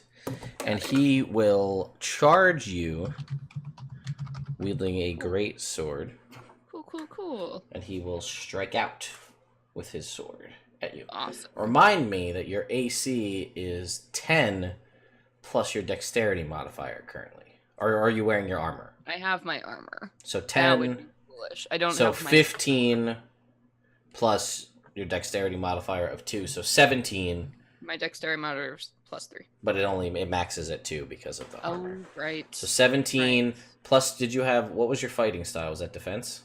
Yeah, so I think I'm still at a 21 even without my sword. Do you have your or you're shield? just counting my shield. I suppose I wouldn't have brought my So shield. 19, minus 18, 2. 19. Whatever. Alright, so then that's fine. He will attack you. First strike is a 25. Yikes. Second strike is a 10. And then with the third strike, he's going to try to bash you in the head with... no, he doesn't have a shield. He's wearing a great sword. So third great sword strike is a natural 20. Deals 1 extra damage die of its damage when it hits with an attack. Okay. That's nasty. So first strike is going to deal to you. Ted, are you mad at me for sleeping with your NPC? No. I wouldn't have had her say yes. Like, it's fully in my purview to be like... I'm just checking, bro. Like, If I'm just checking. she could have just been like, It not on seemed your very best day, consensual. boy. But she didn't. She was all about it. So, Just checking.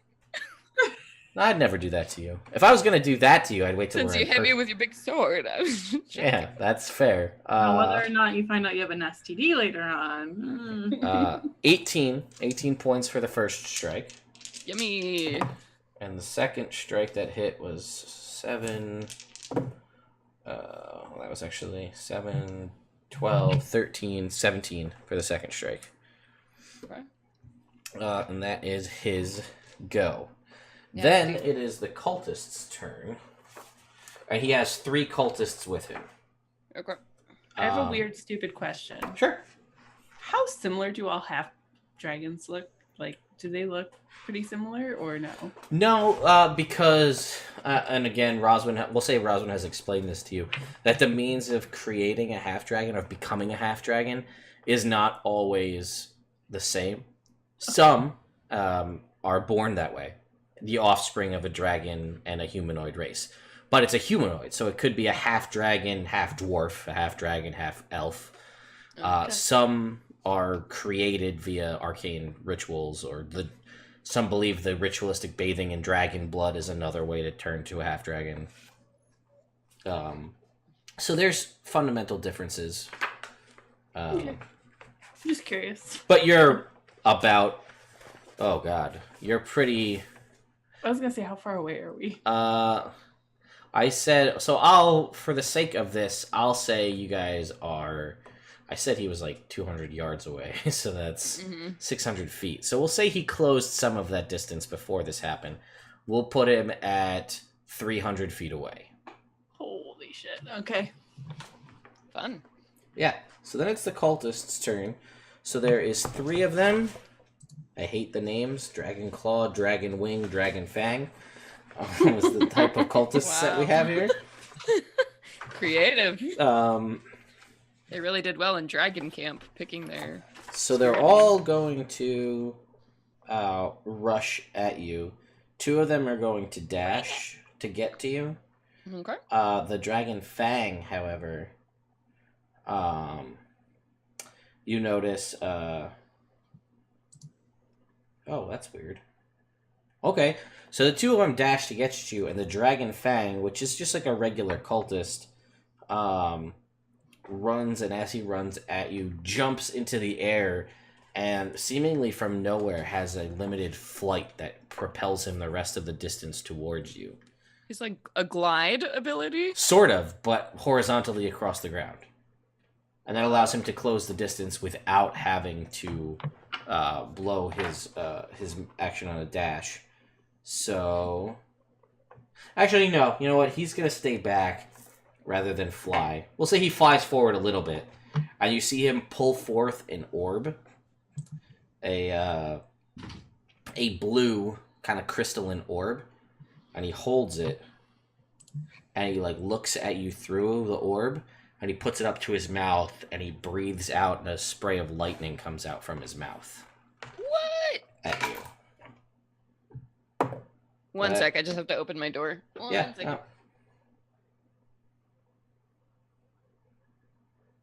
Having sex does not equal death. Sometimes it equals new spells in my other campaign, as people have said.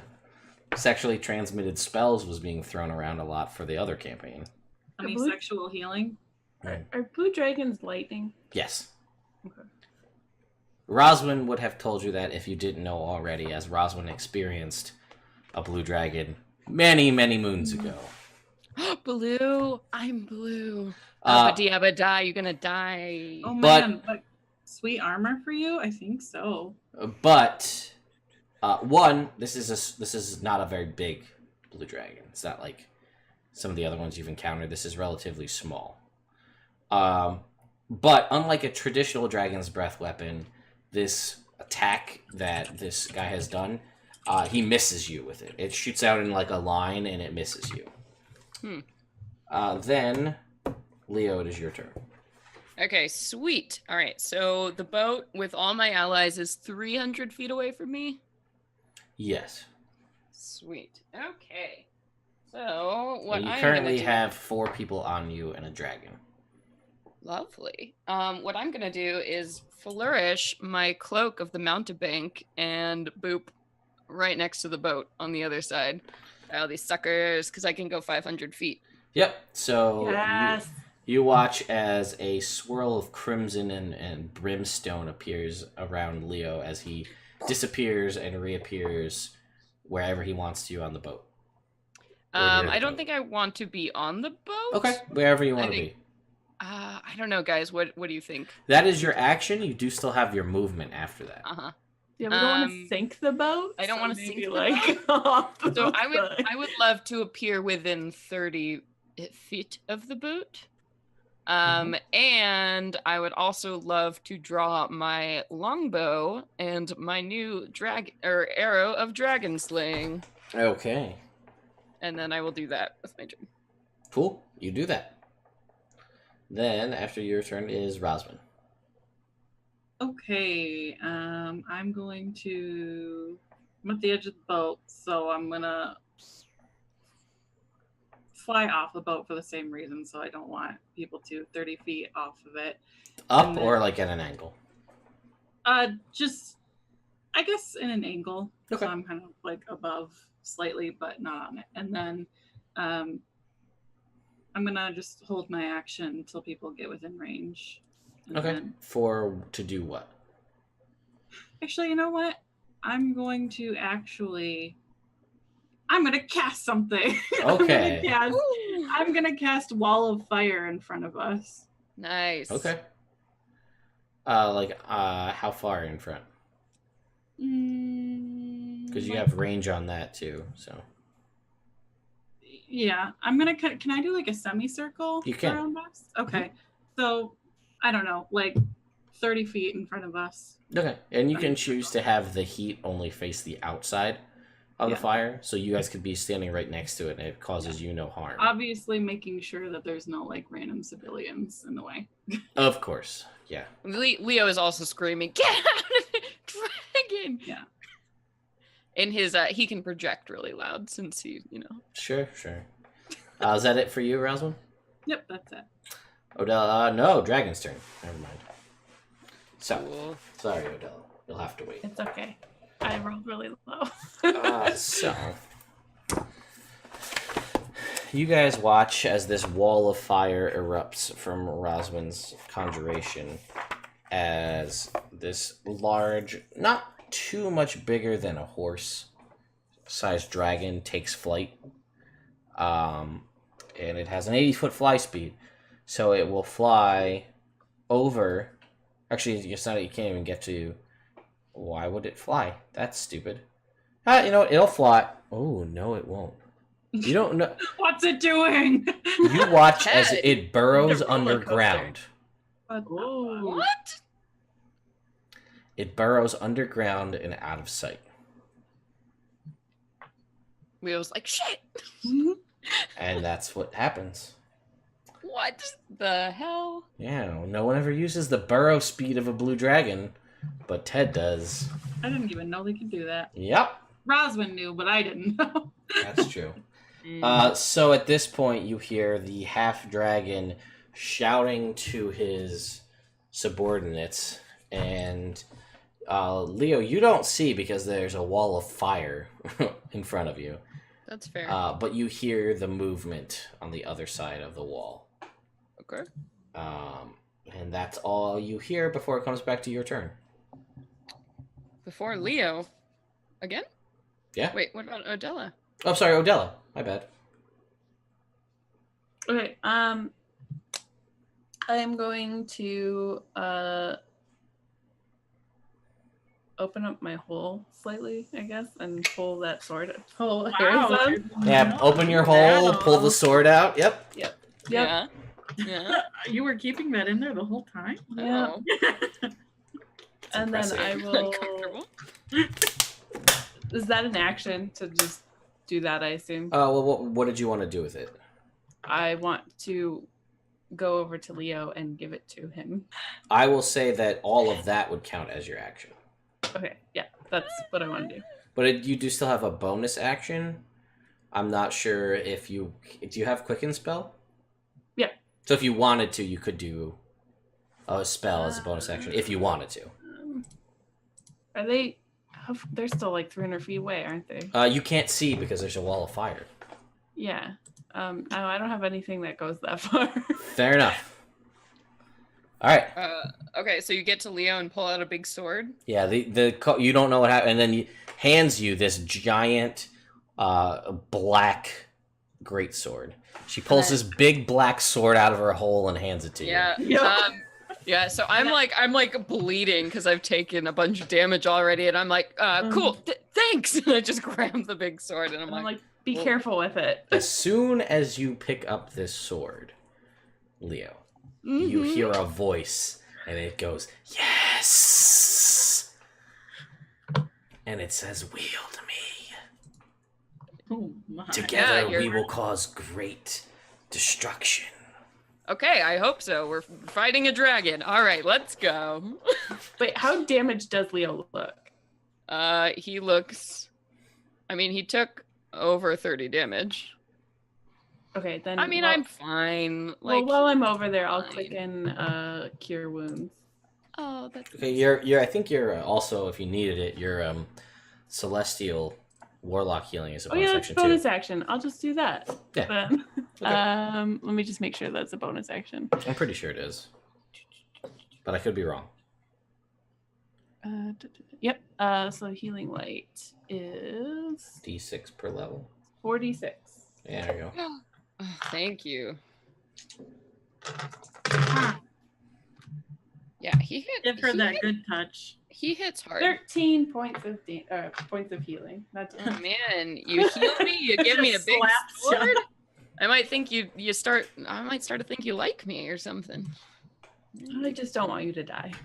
Uh-huh. Also, Uh-huh. John's awkwardly standing right next to you, so please protect me. Everybody Oh, keep your yeah, hands down there. Oh yeah, he's Eye of the Tiger right now. So, how far away did you cast the spell of a wall of fire, Roswin? I said 30 feet away from me. If weighted from you, okay. So, like, we'll say 30 feet in front of you, Leo, is this wall of fire. Okay. And when you teleported away, the guys were about 300 feet away. Got it. And I cannot see the.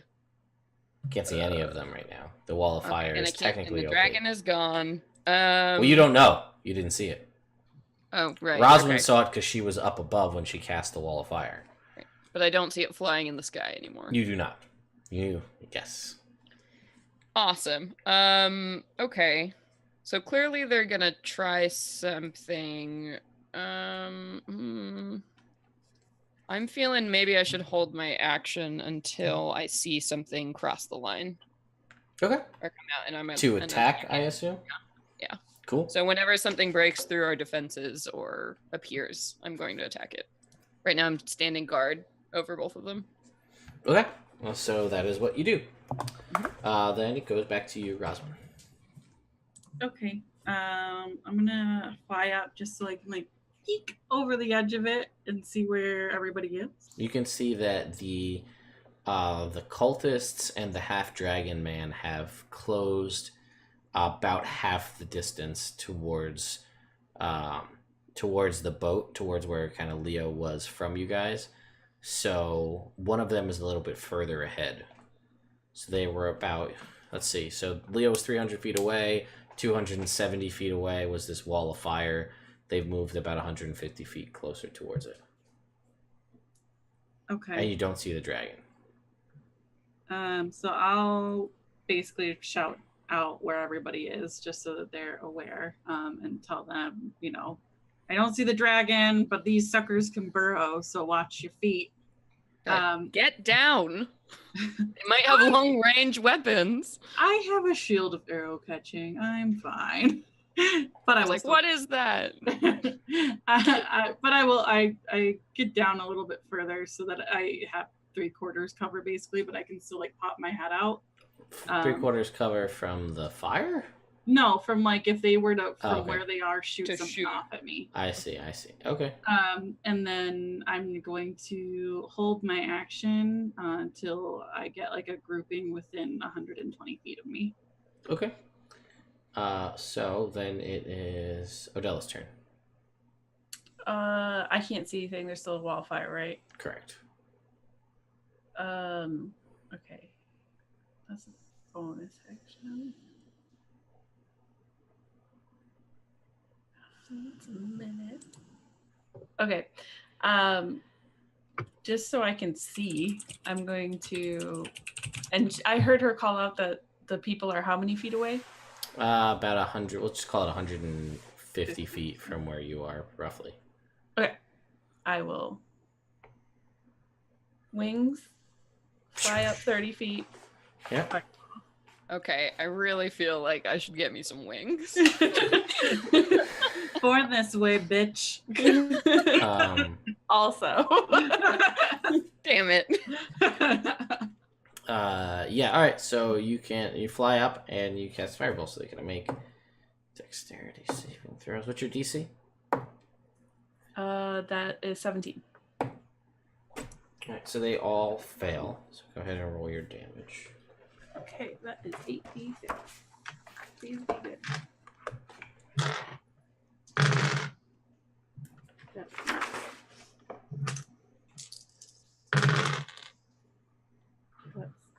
That's better. 17 points of damage. Wow. I got like all ones on the first round. Oy vey. And you don't add anything funky to fire damage, do you?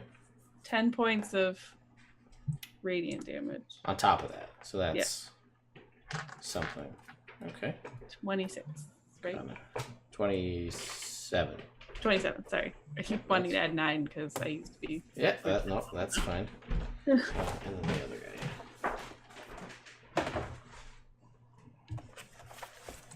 Okay. Yeah. 27.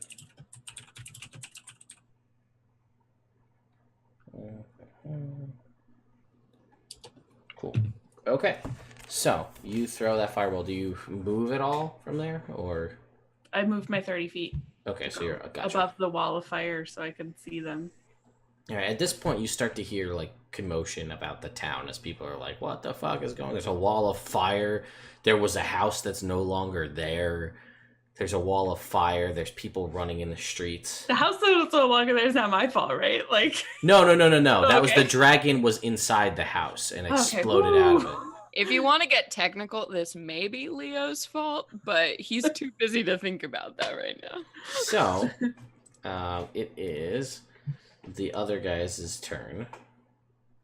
So they will move another, another additional distance beyond the wall of fire. Turns out 2 of them have the funky flight speed. So they will use their flight speed to their advantage. That's crazy. They have some pretty cool powers, but they're not there.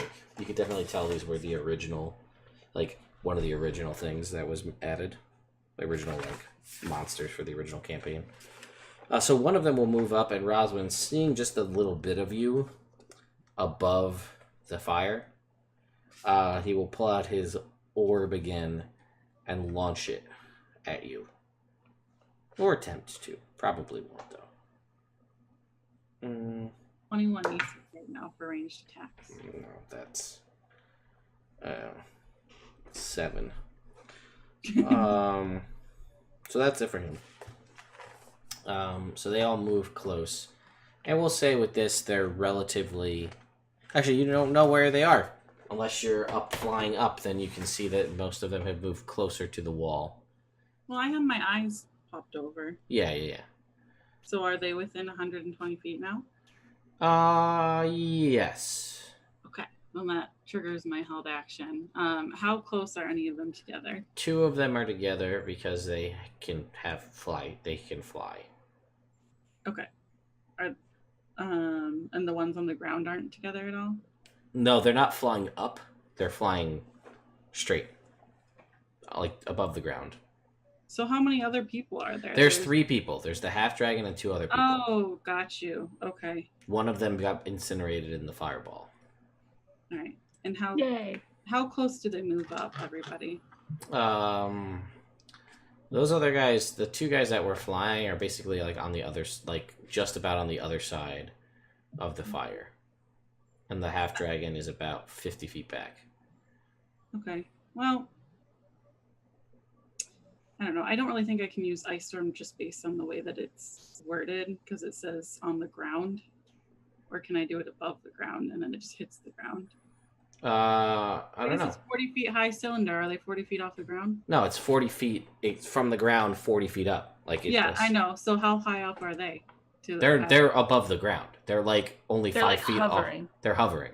Okay, so they're not above 40 feet is what I'm asking. Oh yeah, no, they're well within Okay. All right, then I'm casting that. that. On Is that's not concentration? That's right? not concentration. Okay, so on those two guys, they're gonna make con saves. Yeah, dexterity. Dexterity. All right. See if that command works. Nope. All right. I thought I made that a command. Oh, guess I didn't do that. A greatsword is 2d6 slashing. That's insane. Yours does 2d6 plus a d6 necrotic. Yeah, I'm I forgot looking to tell at you it. what. Oh no, I'm looking at it. I pulled it up on the Belladonnas thing. Okay. Thank you, Laura, for creating such an excellent document. You're welcome. Yeah, it should have Fine. all the information. You just update it. I did update it. I curate. Manicure.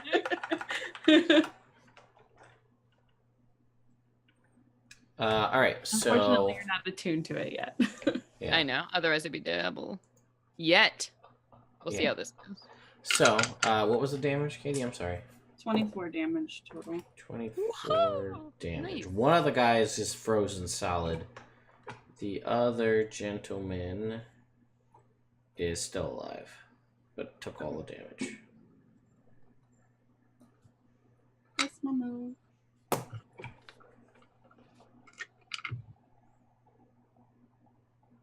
Oh, sorry. Roswin. Odella. Still don't see the dragon. Nope.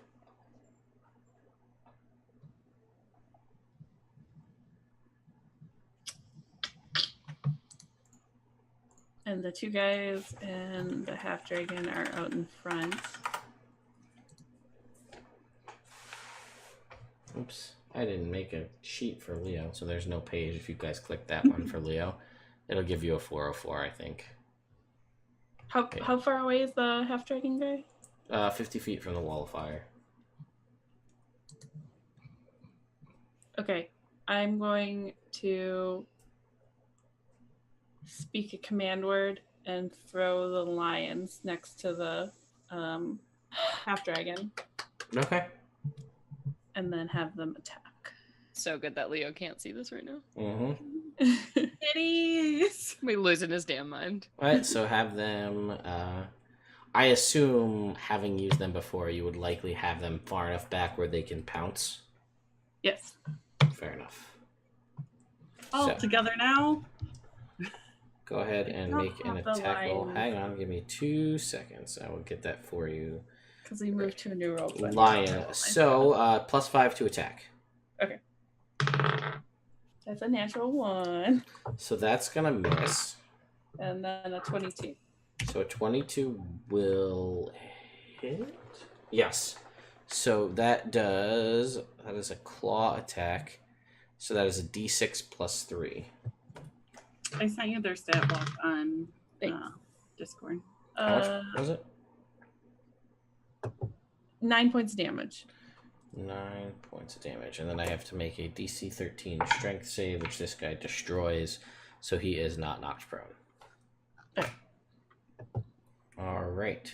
So Well, that is their turn. did they get pack tactics? Because they're both- Yes, you're right, they would have. So roll that first one again. And the second one in case you crit. Yeah. the first one ended up being a 10. Nope. And the second one in case you crit. Nope. Okay, cool. So that's that. That's the lions. That was an action to call them forth. Anything else? I'm gonna scoot back a little bit and then try to keep an eye out for where the dragon is. Okay, cool. I will remind you to what someone said in the chat. It's not a 5th edition rule, but it's a 10th edition rule that great swords, two-handed weapons do 1.5 times strength modifier in damage. What? That's awesome. Because strength sucks in 5th edition. Like, it's one of the more useless stats. I know. It has nothing. Like That's what dexterity, cool. dexterity is a super stat. It I does all of the best things. Wisdom is a super stat. Thank even- you, because I'm a strength boy. Yeah. So what is the 7 for you, I think. You're 5 I have plus. a +5. So I 1.5 only have a times that. So actually, I'm usually not a strength boy. I'm a dex boy, but I have a super thing. Yeah, you have a... I have my Banff belt buckle. Yes, which is hilarious because that was a trinket. But so half your strength mod rounded down. So with a two-handed sword. So this again, just as a reminder in case it comes up, this particular great sword is a +1 great sword. So just +1 to attack, +1 to damage. Does an extra d6 necrotic damage, and when you swing in this, you're doing whatever you would do +7 damage instead of +5. Oh hell yeah! Although that's that. So okay. You do not see the dragon. Odella, it goes back to the half-dragon's turn. So... Alright, he is going to move up towards this wall. Let us see what we can do. My lions get attacks of opportunity. Oh, that's right. I forgot you had the lions on him. Never Never forget there are lions. He's going to attack the lions. No. You have the lions AC there, right? Yes. What's the lions AC? 12. Oh, yeah. So first hit... Oh, First yeah. hit on the first lion is going to deal 7, 9, 13 points of damage. Okay. Then it's going to deal 14 points of damage. On the same line? Same line. Yeah. The other line or the same? Same line. Okay, yeah, that one's gone. And then the third strike will be on the other line. And that will deal 16 points. Okay.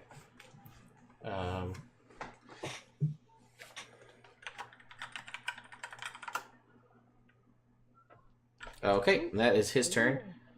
Then it's the cultist, the one who's still alive. And that's this guy. So he's going to jump into the air and fly over the wall. Stupid wall. You're so small. And then he's going to come down to attack. Odella, you're in the air, right, Odella? Trigger my Yeah, action. Hang on. Back farther. Okay. Because I want to see I'm where not right everybody... above the wall. How far back are you? Like 30 feet. Just Okay. moving. Because I'm trying to think, like, if you jump up to, like, assumingly attack Leo, but then there's someone, like, flying right there, like, is that more of a target? Let's just roll a d2. We'll find out. 1 is Leo, 2 is Odella. 2 is Odella. He goes after Odella. Bring it. That makes me mad. Bring it. That's Makes me real mad. He's going to attack you with a short sword. That's all he's got. Coward. That is a big 12. Nope. Followed by a big 15. Nope. Yep. Don't even have to shield. And then he falls to the ground. Suck it. Takes 3d6 points of falling damage. What an idiot. It's almost like he's a fanatic, like he's some sort of cultist. It's crazy. Okay, so that is their turn. Then Leo, it's your turn. Okay, wait. So my action for last round was to trigger when somebody came over the wall or was within range. So can I take that action before I take my action? Well, your wall is when someone came within range to do what? To hit them with the sword? Oh, basically, yeah, to attack somebody if they came over the wall or under the wall or appeared on this side of the wall. Normally you would be able to, but you can't hold a move. You can only hold a swing. You can hold an action. So you couldn't. So you could, if he was in your reachable range, you could have attacked him. Got it. Okay, so that was a foolish choice. No, it wasn't, because if they had just walked through the fire, then they would have been right up in your grill and you could have hit them. So you could, the mechanic for 5th edition is holding an action. So anything you could do as an action. You could have held an action to dash, to move, but you held you could have held an action to say cast a spell, and then there's somebody on the other side of the wall, and they're within range, so you could cast it. To attack, they have to be attackable. That being said, he is within 30 feet of you if you would like to attack him now. Got it. Okay. So Odella is 30 feet behind me towards the boat. She's 30 feet behind you towards the boat, but up in the air, he's 30 feet behind you on the ground. Oh, sweet. Okay. And Katie, are you still also 30 feet up on the edge of the wall? Okay. Sweet. Well then, yeah, I'll go take care of that. So I'm gonna run over there. Prone, so you have advantage. Wonderful. I'm gonna hit him with my big sword. Let's see what happens. Wielding big swords, one of my hobbies. Mhm. Ba-boom. I'm gonna use a luck point to re-roll that natural one. Remember, you do have advantage too, because he's prone. Oh, right. Okay. So hold that luck just now. Perfect. Thank you for reminding me. All right. So a 16 plus a. A lot. Yeah. Plus 10. Yeah, you hit. Okay, sweet. All right, so this sword is 2d6 normal damage plus 1d6 necrotic. Mm-hmm. Okay, love it. All right, so that is going to be 17 damage total. Okay. How's it feel to kill or to hit something with the sword? Does it tell me anything? Does it whisper? Yeah, as soon as you hit him with this, it's just you get feelings of elation from this sword. As it hits, the necrotic energy sucks the life from this guy, and you watch as the blood is drank into the blade, and he just desiccates and dies. Whoa. Okay. Leo looked at the sword like, okay. All right. And then he's gonna start shouting and give some bardic inspiration to Roswin. Thanks. The battle in the streets of city. Some kind of cool tale that he's familiar with. Okay, so that was that, and Roswin, it is your turn. Alright, I'm going to drop this stupid fucking wall. And I'm going to cast Moonbeam. You can see the half dragon. Yeah, I'm the half dragon. And I'm going to cast it at 5th level because why not? Okay. Let's see. Ooh, that's really good. Okay, well, that's good on those ones. All right, so we've got 9 plus 8, 17 plus 8 is 25, plus 1 is 26, plus 2 is 28. That's a con save for Moonbeam. Yep. So he's going to get a 20 for his saving throw. Okay, he passes, so he takes 14. 14 points, and he is wreathed in silvery fairy fire glow. And While with he- the wall down, I look down at Leah. I'm like, all right, go get him. Yay! Okay. Odella, it's your turn. Okay, lion. Tag him. Half dragon dude. Yeah, okay. Sure. He's biting him. Get And him. I think he gets advantage because of the moonbeam. He does. That's a 14. The plate mail armor that he wears just easily guards against this. My poor babies aren't doing very well today. That was their turn. It is your turn. Yep. I don't see a dragon still, right? You I'm don't. very concerned about this. I would be.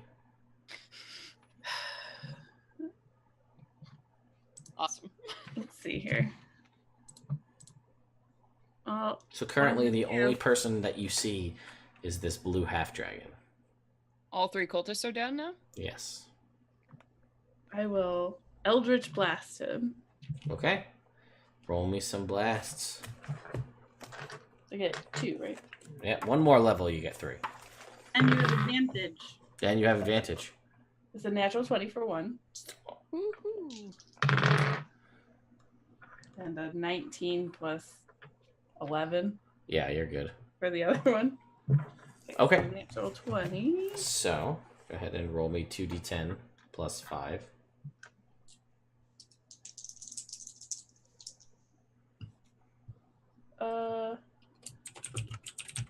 What's the plus 5 from? Agonizing Blast. Right, that things. Mm-hmm. I was like, wait, what? So 13 plus 5 is 18. Okay. And roll me 2d6, please. Oh, shit. 7.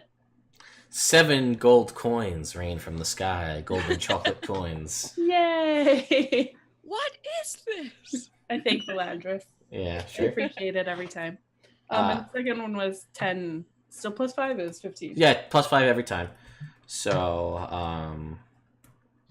that is... Okay. Yeah, so you hit him with these 2 Eldritch Blasts. He does not look happy. He also does not look healthy either. Okay. And that's it. I don't think I have a Dokes. bonus. I don't want to use my spell points yet. Fair. So, it is his turn. He's going to take a shot at your lion here. Leo, you now see him. He's hitting lions? Yes, he's going Oh, to my deal... vision. My vision goes red. Oh, that's a great roll. No! My baby. 21 points to this lion. Mother. It's dead. Fucker. You watch That's as he impression. he brings this sword through a lion. The lion, there's no body. Not like the, clatters. Yeah, the lion kind of turns back into a little figurine on the ground, and he stalks forward. Great sword rested on his shoulder. Yeah,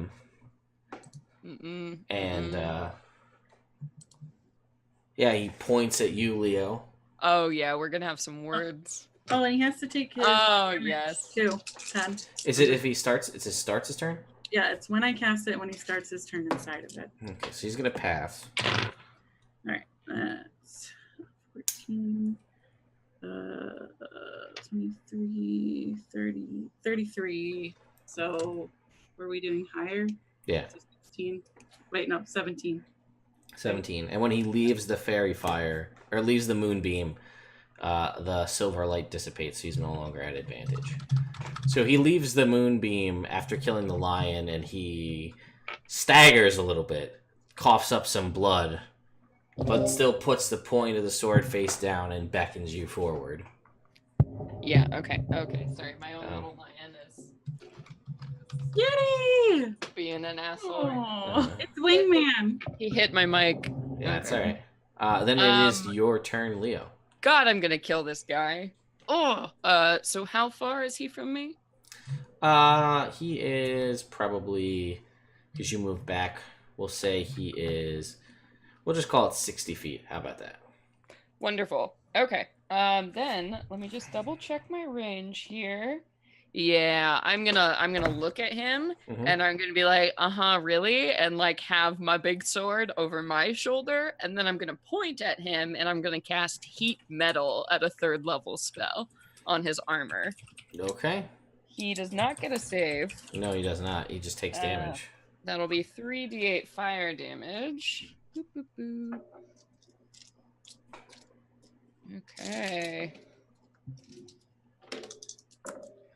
Oh, yes, an 8 plus a 7, 15 plus a 1. So 16. And he must succeed on a oh, wait, he can't drop the object because it's his armor. So he has a disadvantage on attack rolls and ability checks until the start of my next turn. Well, he'll have that pretty much every turn, because unless he takes his action trying to take the armor off, and it takes 10 minutes to take off plate mail. So heat metal is a fantastic spell on a plate mail wielder. There's no way they can get the armor off. That is what you get for killing beautiful lions, you monster. So And I'm gonna laugh. And you laugh, and he coughs up blood as you watch his blue scales start to turn red, and a smile splits his draconic face, as he falls down dead on the ground. Ugh, gross. I'm gonna have my sword ready to go, looking around for a dragon to pop out. Roslyn. I am going to, since Leo's the only one still on the floor, I'm actually gonna move my moonbeam over on top of Leo, Mm-hmm. Cool. since it won't hurt him, and then Does my hair look really glossy? Totally. Oh, radiance, one might say. Okay. But yeah, I'm just gonna keep it over him so that if the dragon comes for him, he gets inside the moonbeam, and also Leo can have advantage. Okay. Mhm. So, Leo, Uh-huh. I would like you to please make a dexterity saving throw. I bet you would. I would. All right, here we go. Okay, not stellar, boys and girls. Okay, not bad. 17. Okay. You take 55 points of lightning damage as a bead of lightning erupts out of the ground underneath you. A line of lightning, at which point, following that line of lightning, is this blue dragon. It does take Moonbeam, though. Yay! It enters into it. Awesome. Oh my god, I'm so hurt, you guys, but this is so cool. So that's 30, and then my DC is 17. Con save, we said, right? He gets a 20, so he passes. Okay, so 15. 15 points. Okay, and he is wreathed in silver light. Odella, it is your turn. A dragon. Yeah. Oh, Blue dragon. At which point you see like a crowd has formed Oh yes. outside. People are watching. This is what I was born for. Hopefully you don't die, because that would be a short.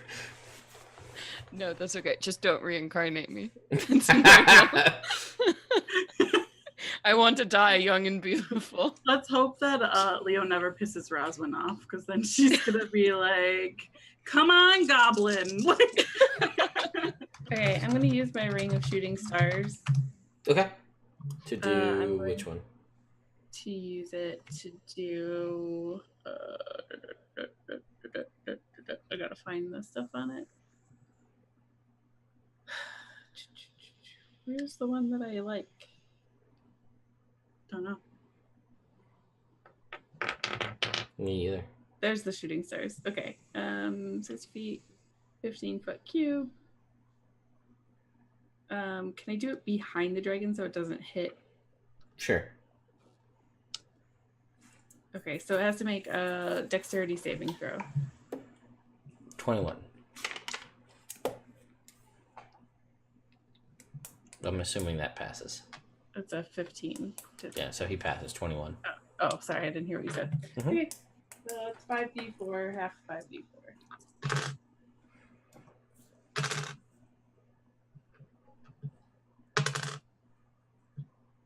So half of 11. Great. 6. Alrighty. And then I will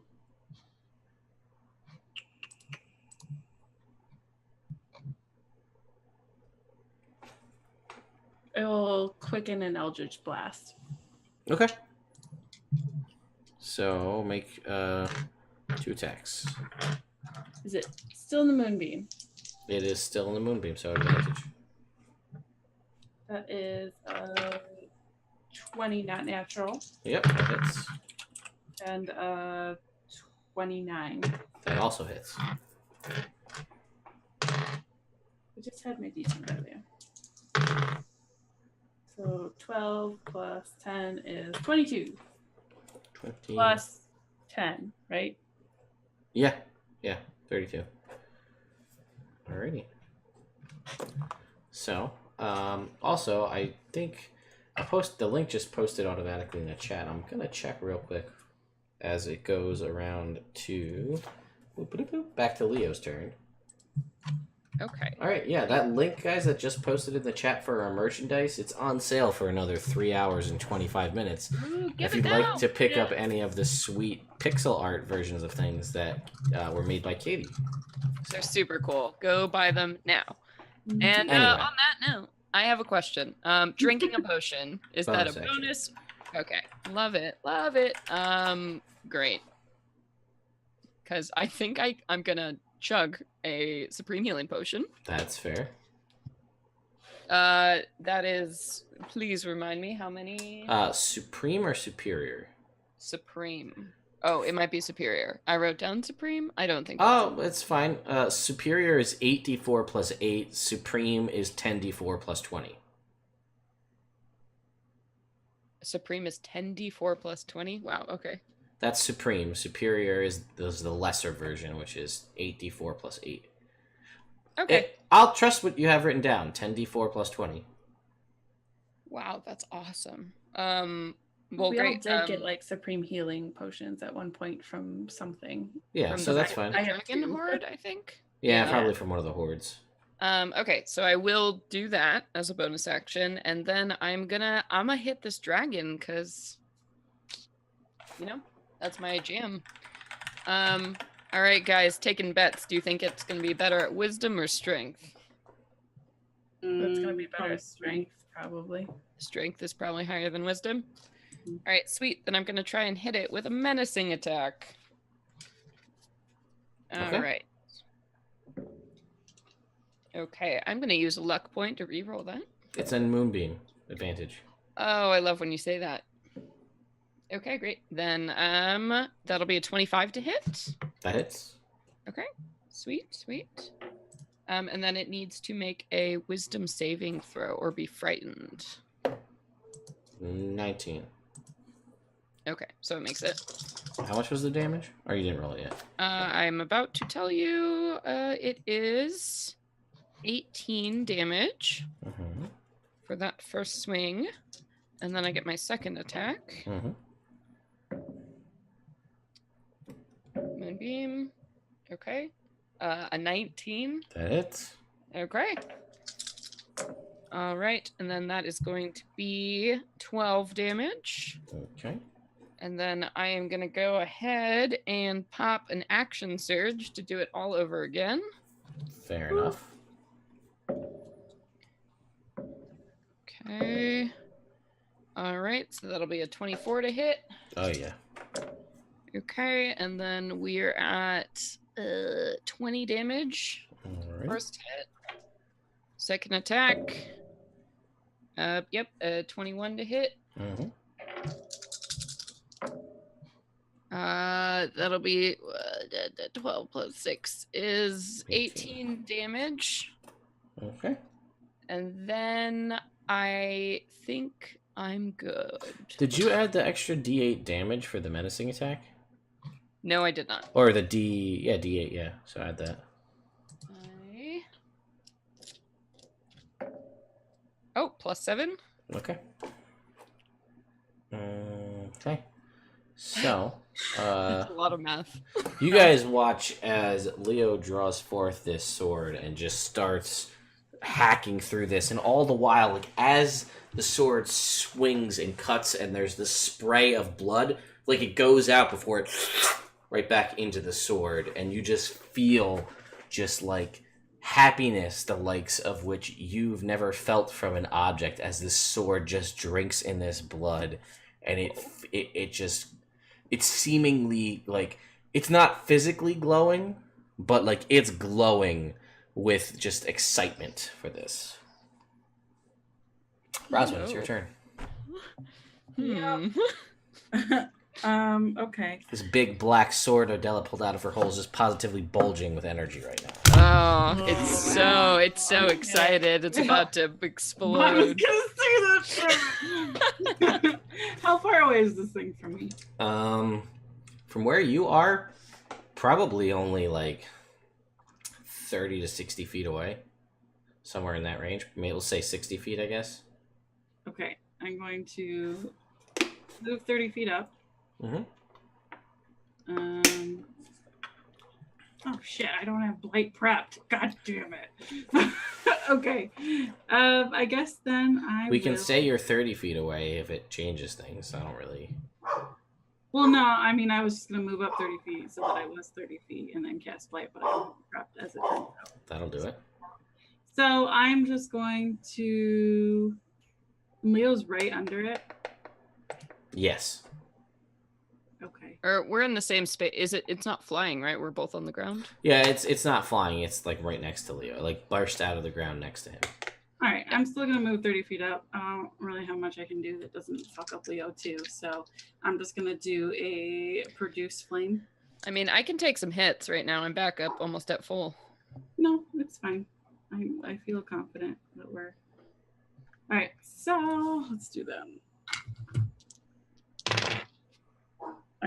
10 points of damage. I didn't even roll a hit. Probably should try that first. Yeah, no, okay. I think that hits though. That's a 15, 25. Yeah, that hits. All right, so 10 points of damage. 10 points of damage. Okay, that was your action. Anything else? I'll just do an extra. You took a hit, right, Odella? Nope. No. Okay. Well, then I'm just gonna do 2d6 healing to Leo because why not? I can. Thank you. So that's 5 more points back. And Yes. 2 temporary hit points. Mm-hmm. I love it. Dragon's turn. Breath weapon. Oh, yeah. I'm yep, now so back up to full. That's back. So Come at me. the dragon is going to circle around you, Leo. Mm-hmm. And its head is kind of almost like darting around, almost bird-like, as it's circling about you. I'm tracking it with my big sword. And it will crouch low to the ground, and it will angle its mouth upward. He also takes damage from. Oh, he does take damage. That's true. Just in case it has any change. That's good. All right. That is a 25 on the save. 13. Hold on, let me math. I'm really bad at that. 22, 32, 40. So still 20 points of damage. Okay. And so it does not look like it's in a good spot. Okay. And it will circle around, and it will line its lightning up through you, Leo, and aiming it at Odella because she's glowy and golden and right there. So I would like you both to make dexterity saving throws, please. Right. Okay.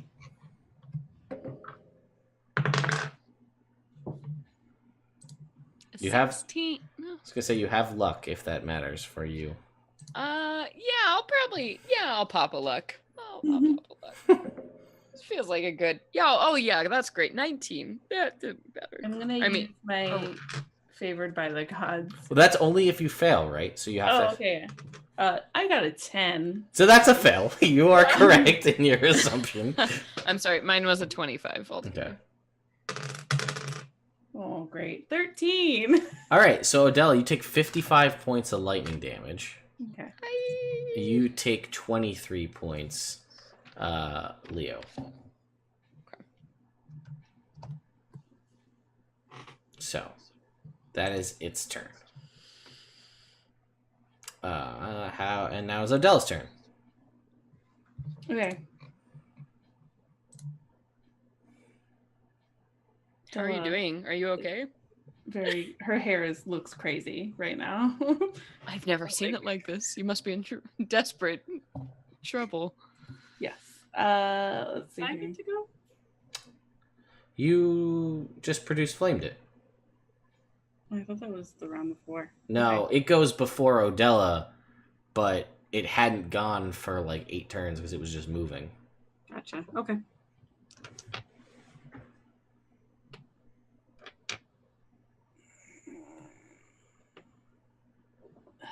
I'm gonna. How far away is it? It's like 30 is feet away from me, right? Yeah, 30 feet down on the ground. You're 30 feet up. It's 30 feet down.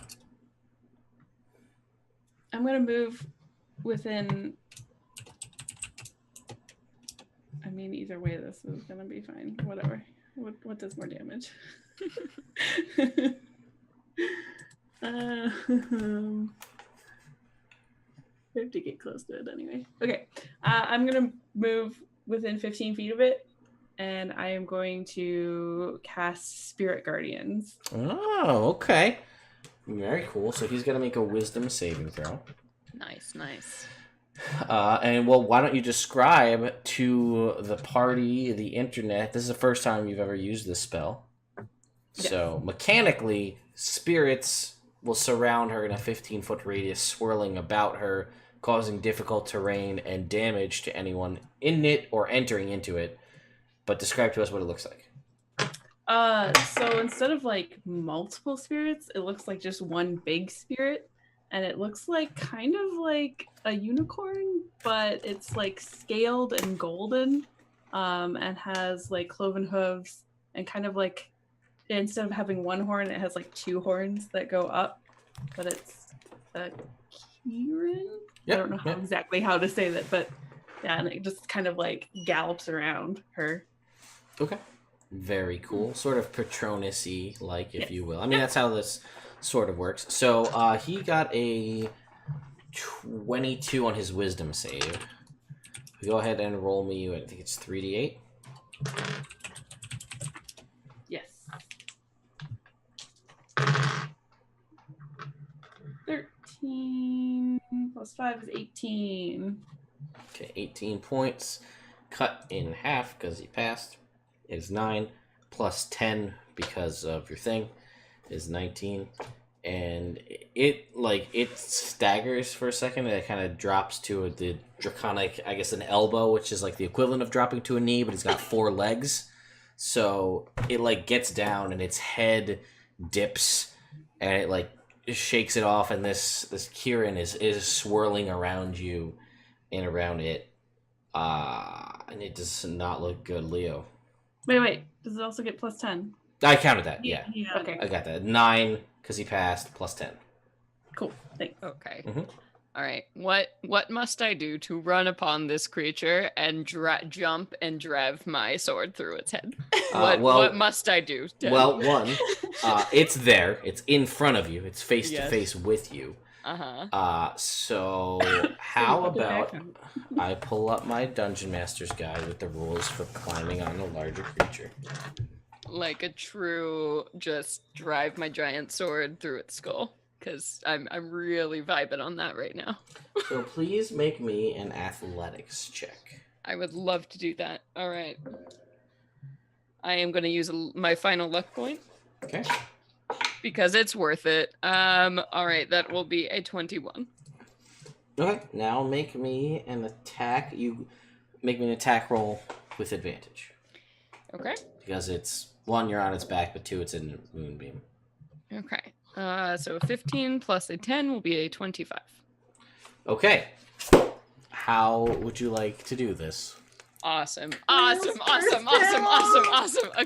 All right. So as Odella shoots this thing and it stumbles back and its head kind of falls to the ground, Leo takes this opportunity to grip the great sword in both hands and will run towards the dragon and do kind of like a bob and weave to step up, swing a foot onto the left side of its neck, pushing it down onto the ground, and take the sword above his head and drive it down into the skull of this creature. Until he feels the shattering of bone against the stone of the street. And yeah, you feel it impact into the beneath its head, having gone straight through, and the sword is just overjoyed. And me too. Hashtag me too. Yeah, and you pull the sword free. And this is a dead blue dragon in the middle of Luskan. Leo screams. He roars is Yeah. more appropriate. Sure. To this guy. And then also raises his hands to the people watching because he's always aware of the crowd. And there is clapping and excitement and some like terror also, because why is there a dragon in Luskan right now?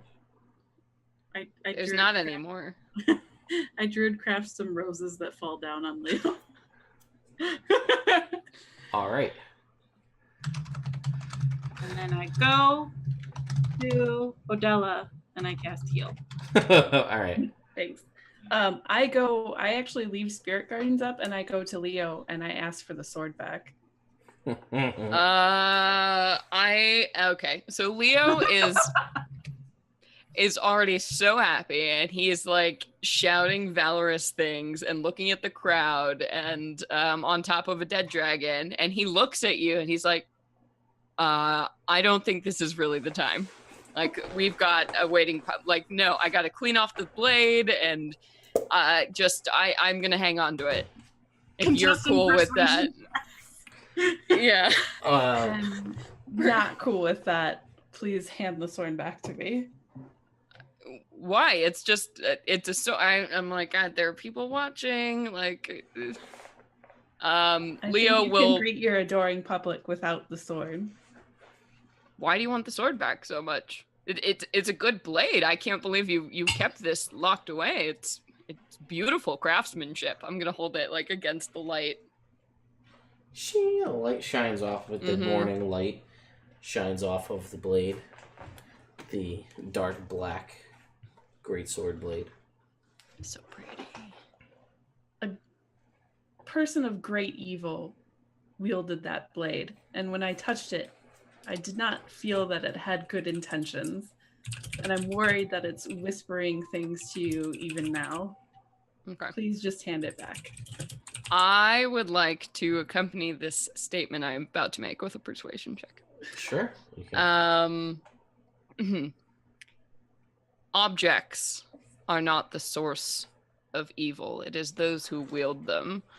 My heart is pure, and this blade is sharp. I don't see how these two can be an ill-made match. And I will roll a persuasion. Don't make me give up the sword.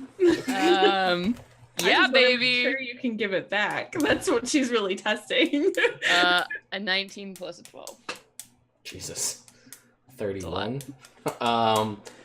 So when she says all this stuff to you, the sword, Leo, agrees with you. And it says to you, I am of no use sitting in that hole doing nothing. I can do great things, and you're the one who will help me do those great things. I feel we can do so much more together. That's in my head, right? She can't hear that? Correct. 'Cause I feel like it would be a move of weakness to respond to the sword. Yes, it's after all I've on made your this head. Oh, sweet. Okay, so total poker face. That's what I say to you with my 29 persuasion check. Do I have to roll something against the persuasion check, or roll my own persuasion check in return? So it's a funky thing, right? Because you're like, it's player versus player in this instance. So, I mean, it's a really good persuasion check. And the argument is persuasive. So, I guess it's, so in the interest of nobody feeling ousted, you can make a check if you so wish to do so, or we can just leave it up to you to interpret a well-mannered argument. Yeah, so I think with the persuasion, Leo isn't trying to like withhold the sword, but I think he's genuinely confused and saying like, I understand an evil person held this evil thing, but also a lot of my items also came from evil people who held them before I did. Like literally that is true. This isn't like a Ring Frodo situation. Leo genuinely feels no like fear of this sword or influence, and he's trying to communicate that to you. If you insist, he will give the sword back, though.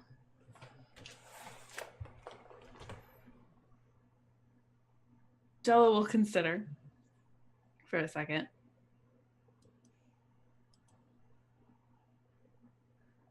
And then kind of look at the Kieran and then I guess galloping. I don't have a good pantomime for galloping with my Yep. hands, but Yep. anyway. and then drop Spirit Guardians and Gold sparkle. walk away and gesture for Leo to make a show of himself. Okay. Well, now Leo is like, as you do that, he's like, feels the like wind taken out. He's like, I did something wrong and I don't know what I did. So he does the thing where he's like, one like half-hearted, like, yay, and then The townspeople are cheering. puts it away and it's just like, Everybody Yeah. is having a grand old time.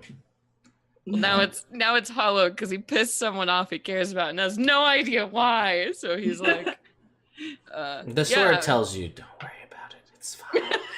yeah, and I'm like, you're stupid. Why are you talking to me? And I put it on my back. And he's like, that doesn't end this. That's fine. Whatever. Whatever. Ignored all of this and it's just over with the people, just like checking on everyone, making sure everyone is okay. Yeah. Totally, yes. How much healing did I get, by the way? 70. 70 HP. Oh, whoa, okay. Damn. So, you guys are able to finish up your showing here, as it were, and make your way to get back onto the ship to head south to Waterdeep. I assume you're good in Luskan for the moment. Yeah, no, I think I've done everything and more that I wanted to do here. I do want to, before we leave, I do want to try to get what I can from the dragon parts. Oh Okay. yeah. Make me a survival check. The bodies, like, are there any notes or orders or anything? Does anyone want to help me so that I get advantage? Yeah, I'll help. I will say, if you're proficient in survival, I will allow. Anyone? Nope. Okay, well then I will In survival? Yeah. Yeah, this seems like something that Odell is not proficient in, and I was correct. Well, I cast guidance on myself. Oh, that's good. That's a 16 plus 9 is a 25 plus 1 is 26. Okay, what were you trying to just in general stuff? I really want to try to get like sheets of its scales and stuff because I really think that Leo needs some blue scale stuff for Yeah. accessories. Yeah, totally. And Leo is just like so bummed out. He's not even thinking about it right now. And then also like obviously stuff like teeth and claws. Okay. Yeah, you can get, I mean, teeth and claws don't really have like a super application. So you can get like enough, we'll say. I'll get you an exact number next time, but enough to like adorn things or to grind up for whatever your purposes may be. Mm-hmm. Remember, this is only a large dragon.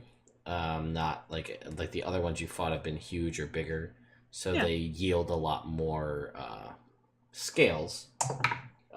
This guy also Maybe we can mix some white ones and with blue ones. you get a nice tasteful white and blue mixture. It's gotta be blue. Have you seen me? Well, could you imagine a blue dragon scale boxer when you take those pants down? Ooh, Seems really so comfortable. scratchy. That's got to be so uncut. Yeah, that's like the But it's D&D. perfect for the fashion moment. I was gonna say that's like the D&D equivalent of wool, but the D&D equivalent of wool would just be wool. Yeah. So Yeah. No, this is high fashion couture. Please Sure. cut me out of this, sir. Thank you. You think you get a decent amount. Sorry, internet, if my Razer Synapse popped open because it updates like every 3 hours. I don't know what's going on with it. Anyway, I will say you think you got enough that is enough to potentially make a suit of maybe scale mail or something out of it. So that's, you were able to gather that. So, couple things happen before and or between your journey back to Waterdeep. There's a couple things. One, I need my book. That's step one. Two, now this will feel too rushed. We'll wait. Yeah, that's fine. So So you guys, we'll say you get back to Waterdeep. I was going to do something in Luskan. Doesn't really fit. So, you guys make your way back to Waterdeep, where you are basically alerted. What's up? At some point on the trip, Odella will go up to Leo. Yeah, I think we need to have a talk. At least, I'm sorry if I'm keeping you guys late, but like, It's okay. yeah, okay. So you come up to Leo and he looks at you and he's like, guilty dog face. I apologize. I know that this was a big moment for you, and I didn't mean to take the wind out of your sails, as the sailors are fond of saying. But However, I'm worried.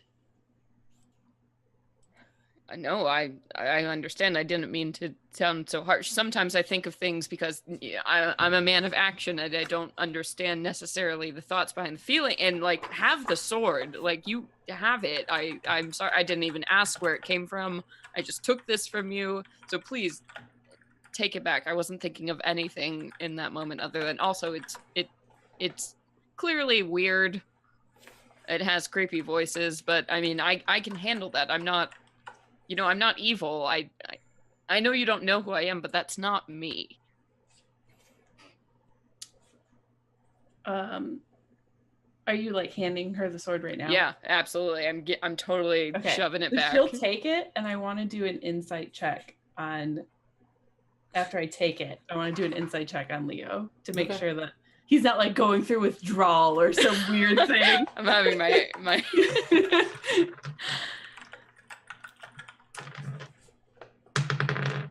Ooh, that was really good. It's a 25. Yeah. Am I under any influence or? Nope. No, I am 100% telling you the truth, not pulling anything. Satisfied, she will hand it back to you and say, I just was concerned, but you've made me feel better. I apologize again. I didn't mean to take anything from your victory. No, he wants to take your hand too and say like, it's nice to have somebody who cares. She'll kind Don't of apologize for drop that. the sword awkwardly because it's really heavy for her. Yeah, he'll take it in one hand and kind of put it down. So thank you. I hope I don't give much cause for you to question me or my intentions. I don't think that you will. I just wanted to make sure before I saddled you with what may be a burden. I'm too stubborn to be affected by anything like that. I'm getting that.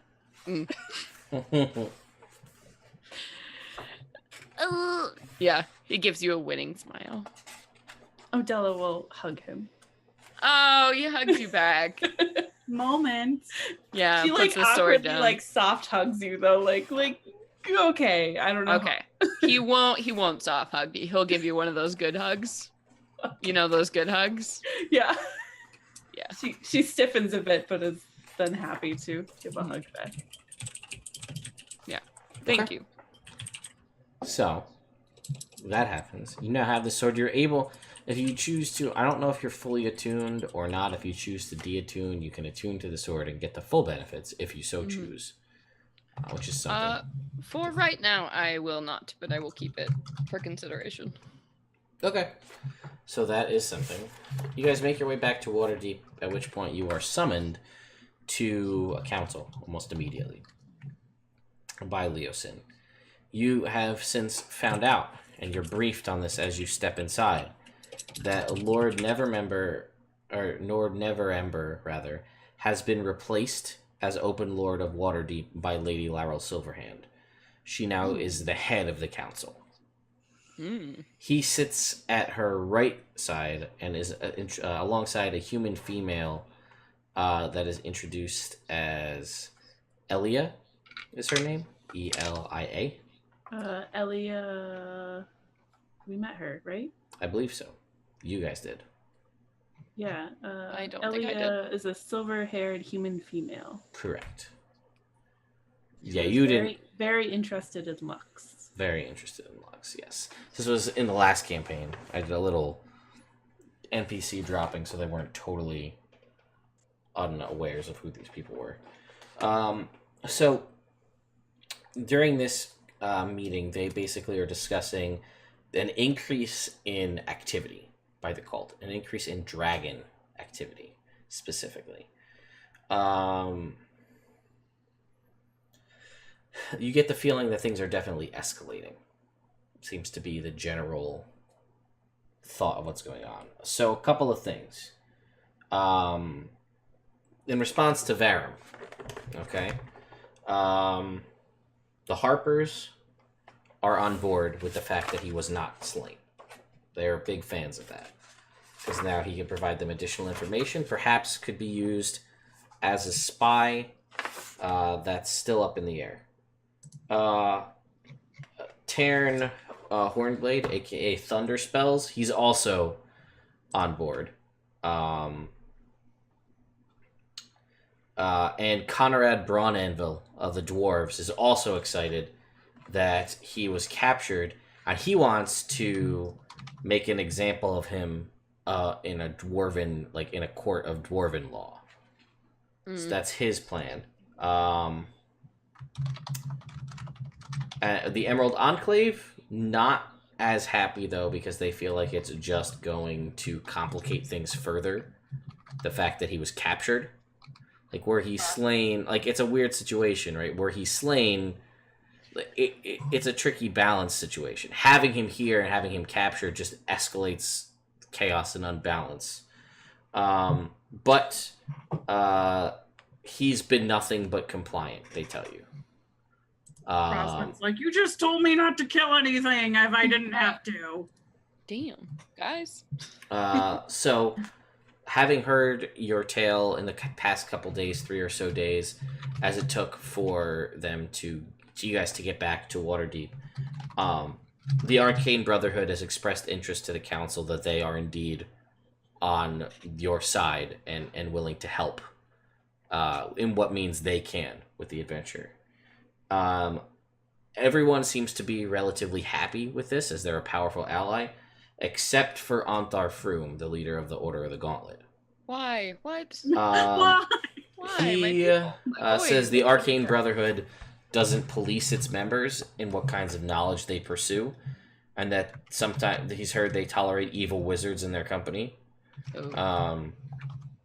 It doesn't lose his respect for your choices, but it doesn't do you any favors. So, and then a couple other things come up. One, Dylan Winterhound tells you that there's been an increase in dragon attacks in the Misty Forest. But the King of the Elves, who is here, he basically is like, it's nothing, don't worry about it. But it comes across as though he's trying to cover something up. And he says, we put extra elves on patrol, everything's fine. The dragon attacks have stopped. And, like, Dylan kind of gives you a look, Roswin, like, let's talk after the council. Stuff's going on. And that is it. Elia will tell you that she also has an invitation. It's not time yet, but she believes that the metallic dragons are stirring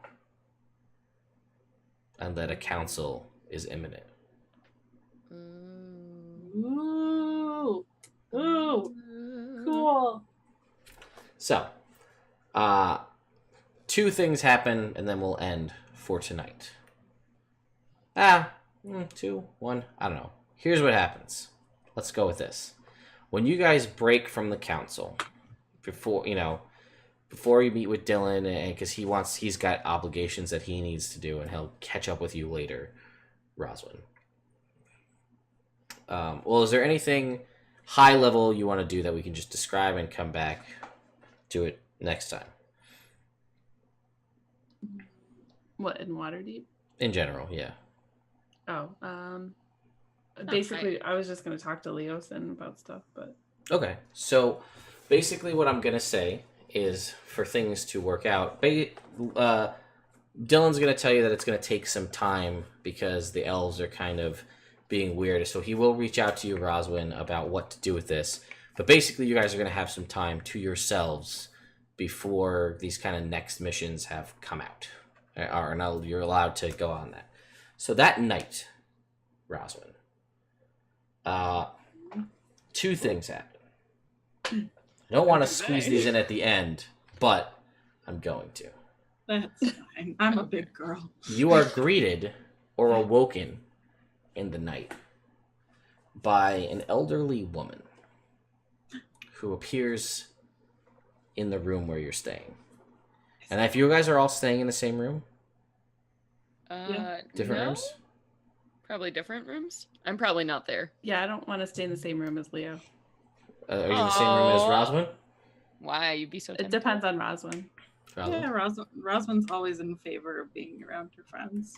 Well, it doesn't seem like your friends are aware that any of this is happening. Spooky! They're asleep, and this woman comes to you, Roswin, and she says, "Hello, Roswin." Please tell me it's Martha Strawberry. No, it's not Martha Strawberry. And she says, "I have come to enact a favor that was promised to me long ago." Oh, no. Oh, no. I've never met you. I don't remember promising you anything. She says, "You didn't. But a friend, an associate of yours named Ava did." Oh, have you seen her? How is she? Because I saw like a dragon. With, She like, says, "That's not important right now.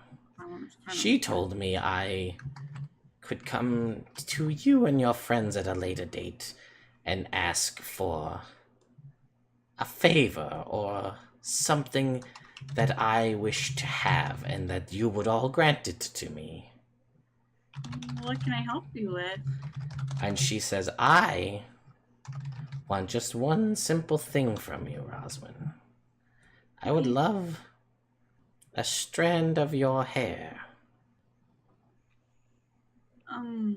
I mean, I don't really give out my hair. That's not like something. I can make you a pie. And she says, No, the pies come later." She says, "A strand of your hair, please." Ava said that you would promise that if I asked for this, these would be given to me. That's not what she said at all. Not good. I'm gonna give like a hard pass, but like if you want, I got this crystal ball that shows the next day's weather. I've got like some seeds. I got lots of other stuff, but I think that's kind of, you can't. First of all, who are you and why are you in my room and why do you want my hair? She says, "My name is Marva. Okay, hi Marva. I helped save Ava when she made a grave mistake. Okay. And in return, she said I could ask of things from her. And this is what I choose." But I don't like it. She And I says- wasn't there. She says, "Do you have something else, perhaps, that would be of interest to me? Something that I might be able to find useful in its stead? I have great plans for this hair, Roswin. If you have something that I might be able to make better use of, then perhaps we can make some sort of agreement." And she just kind of gets out of her bed in her gym jams and goes to her rucksacks and stuff. And she's like, just like starts pulling out things. Pretty much everything except for her druid staff. She seems to be... Most things don't seem to catch her eye. She's not interested in the majority of the things here. So you said that's the only thing you don't take out is your staff? Yes. Okay. So she looks through these things as you take them out, and she's hunched and crone, like imagine the queen from Snow White, right? Like that's kind of what she's looking like. And she looks through and she kind of like pushes through things like no, nothing. That's interesting, and she like moves your stuff out of the way. She doesn't damage it, but she's seems nonplussed by most of it. And then she comes to something and she says, this might be of use to me. And you see she picks up your rod. The rod of resurrection. And she says, I recently lost a close family member of mine. A sister. This may help in returning her. And I feel like this could be a great way to end our little agreement, and you will know I require nothing else from you.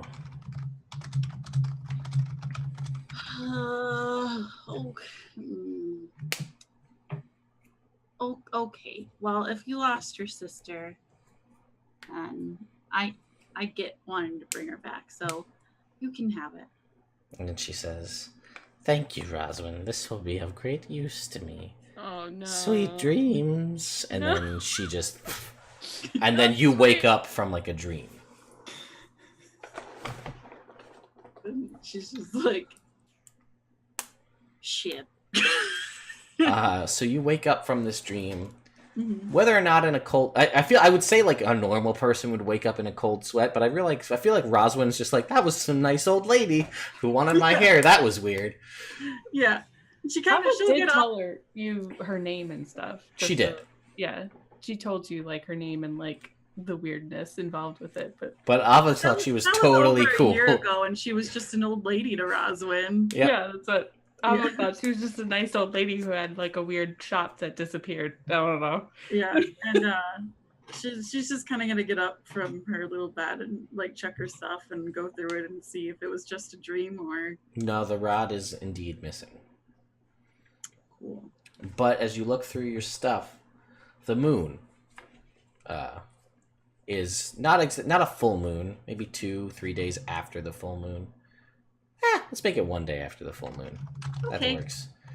And you look up to the sky, and you kind of get a very familiar, warm feeling. One that you felt once before, but you felt sort of ever present as recently. And a voice kind of fills your head from nowhere and everywhere at the same time. And it says to you, Roswin, I realize you've just gone through quite a lot, and you've been doing a wonderful job helping others and helping to protect the innocent. And I feel as though I may have a mission that you might be well suited for.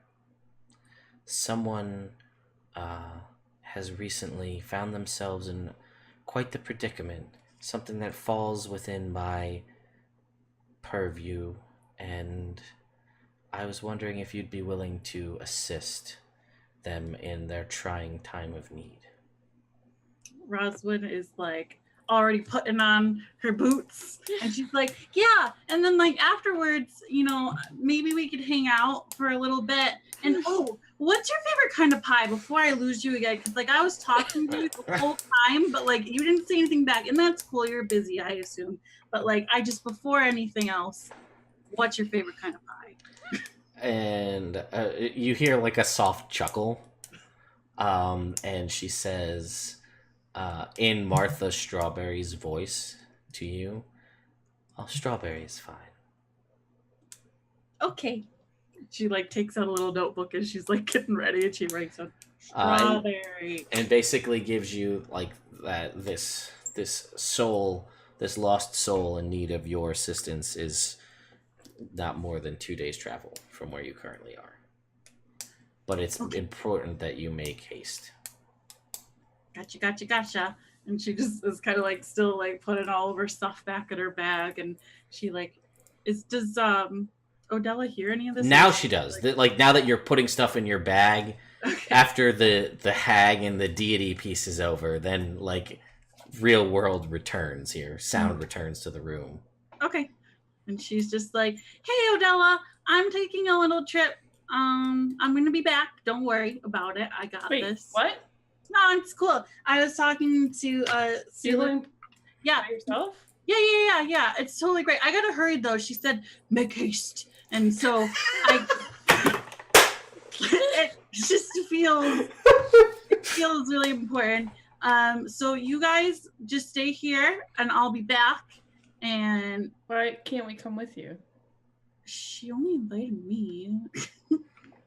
Who's this person? I told you.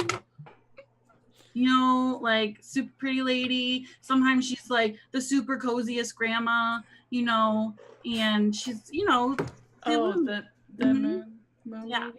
yeah. So I gotta go though. I can't talk anymore. And she's just like throws her bag over her shoulder and like runs down towards the stables without saying, she's like, bye, I love you, and like goes to Poppy. Okay. So with that, we're gonna bring this episode to a close, Damn. guys. Be on the lookout for Roswin to appear Monday on Princes of the Apocalypse, sent by Selene to aid our new lycanthrope ally in that episode, who has just become a werewolf. So that'll be fun. Awesome. Oh, Brittany. Oh, Anyway, let's go around the room so everybody can go to bed. So, Laura, you're kind of to my right here on this overlay. So, how about you? Go first. Well, who are you? Where can people find you? And the like. My name is Laura. You can find me on Twitter at Win in Rome. It's really easy. I don't play on any other streams, but I'm very active on Twitter, and I love to hear things from everybody. So if you want to talk about D&D or anything in general, just hit me up. All right. Celeste, how about you? Hey everybody, my name is Celeste Konowich. You can usually find me over on the Venture Maidens podcast, where I am a dungeon master for an actual play D&D podcast. We stream on Wednesdays. Catch us for a mini series after hours this Wednesday on Twitch, or Ted's thing, whatever's cool. And look on iTunes, type in Venture Maidens if you want to hear some more D&D action. Also find me on Twitter at ckonowich, and I'd love to say hi. Yes, and Gen Con, also that. And Gen Con. Ted and I will be together at Gen Con all the time. So Yes. I'm sure you will see a lot of bullshit Both of us, yeah. from that. For sure. Yeah. And last but certainly not least, Katie, how about you? Hi, I'm Katie. I am here on every other Monday and next Monday, just for one time.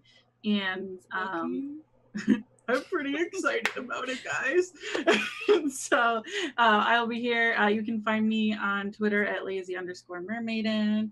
I always reply, and I make some pixel art for merch here too sometimes.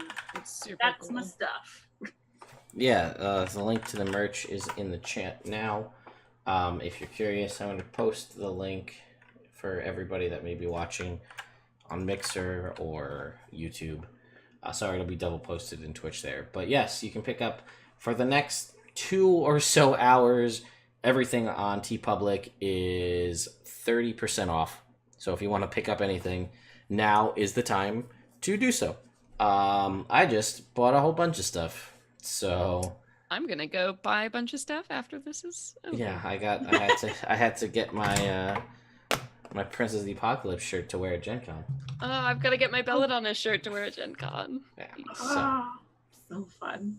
I need to reorder my Belladonna shirt because I changed it. because you after I changed the ordered art. Yeah. I got so much better, and then I was like, this isn't good enough. Yes. So anyway, I'm Ted. You heard all my stuff at the beginning, so I'm not going to belabor this too much, as we all would like to go to bed. Tomorrow night is my homebrew campaign. Will returns for a 3rd episode. Chongo, who plays the bongos, is back for episode number 3 of his little stint here, of his 4-episode stint on the channel as the party continues northward to an abbey, which is named after Sean's last name, so that's fun. And this is a little joke that you guys will hear because he doesn't watch any of my other videos because he's a mediocre friend at times.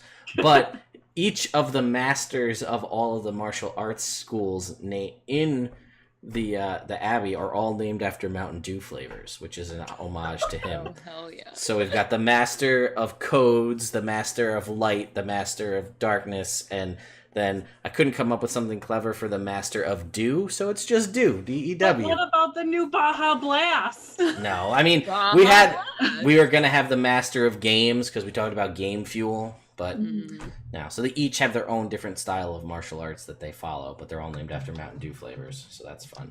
Very nice. Also, goodbye again to Celeste's mom. Thank you for hanging out with us as long as you Mom. did. That's super Thanks, cool. Mom, for watching. You're awesome. But yeah, come out tomorrow night, and I promise for real this time that Wednesday I will be doing another It Builds character. It will be Dream from Sandman Chronicles. I promise. I've been putting that off for forever. Also look for videos covering the new Eberron stuff that came out today, and a new first level adventure that I super like that I got a review copy of that I will be putting a review up as well. So thank you all so much for watching. We'll see you guys in 2 weeks' time. Or maybe not, because it's the Monday after Gen Con, so Celeste and I may be dead. I'm flying back that Monday. I think I should be there. All right, well, if Celeste's going It's to be up there... to you. If you're Yeah, I getting have the dead, 12-hour drive, so we'll see what yeah, happens. that is true. Anyway, You've done a 24-hour stream before. You'll be fine. yeah. I did a 30-hour stream for my 30th birthday, but I don't think I knew you guys then. No, I So, We'll be fine. yeah, we'll figure it out. Anyway, guys, thank you so much for watching. We'll catch you next time. Bye. Bye, everybody.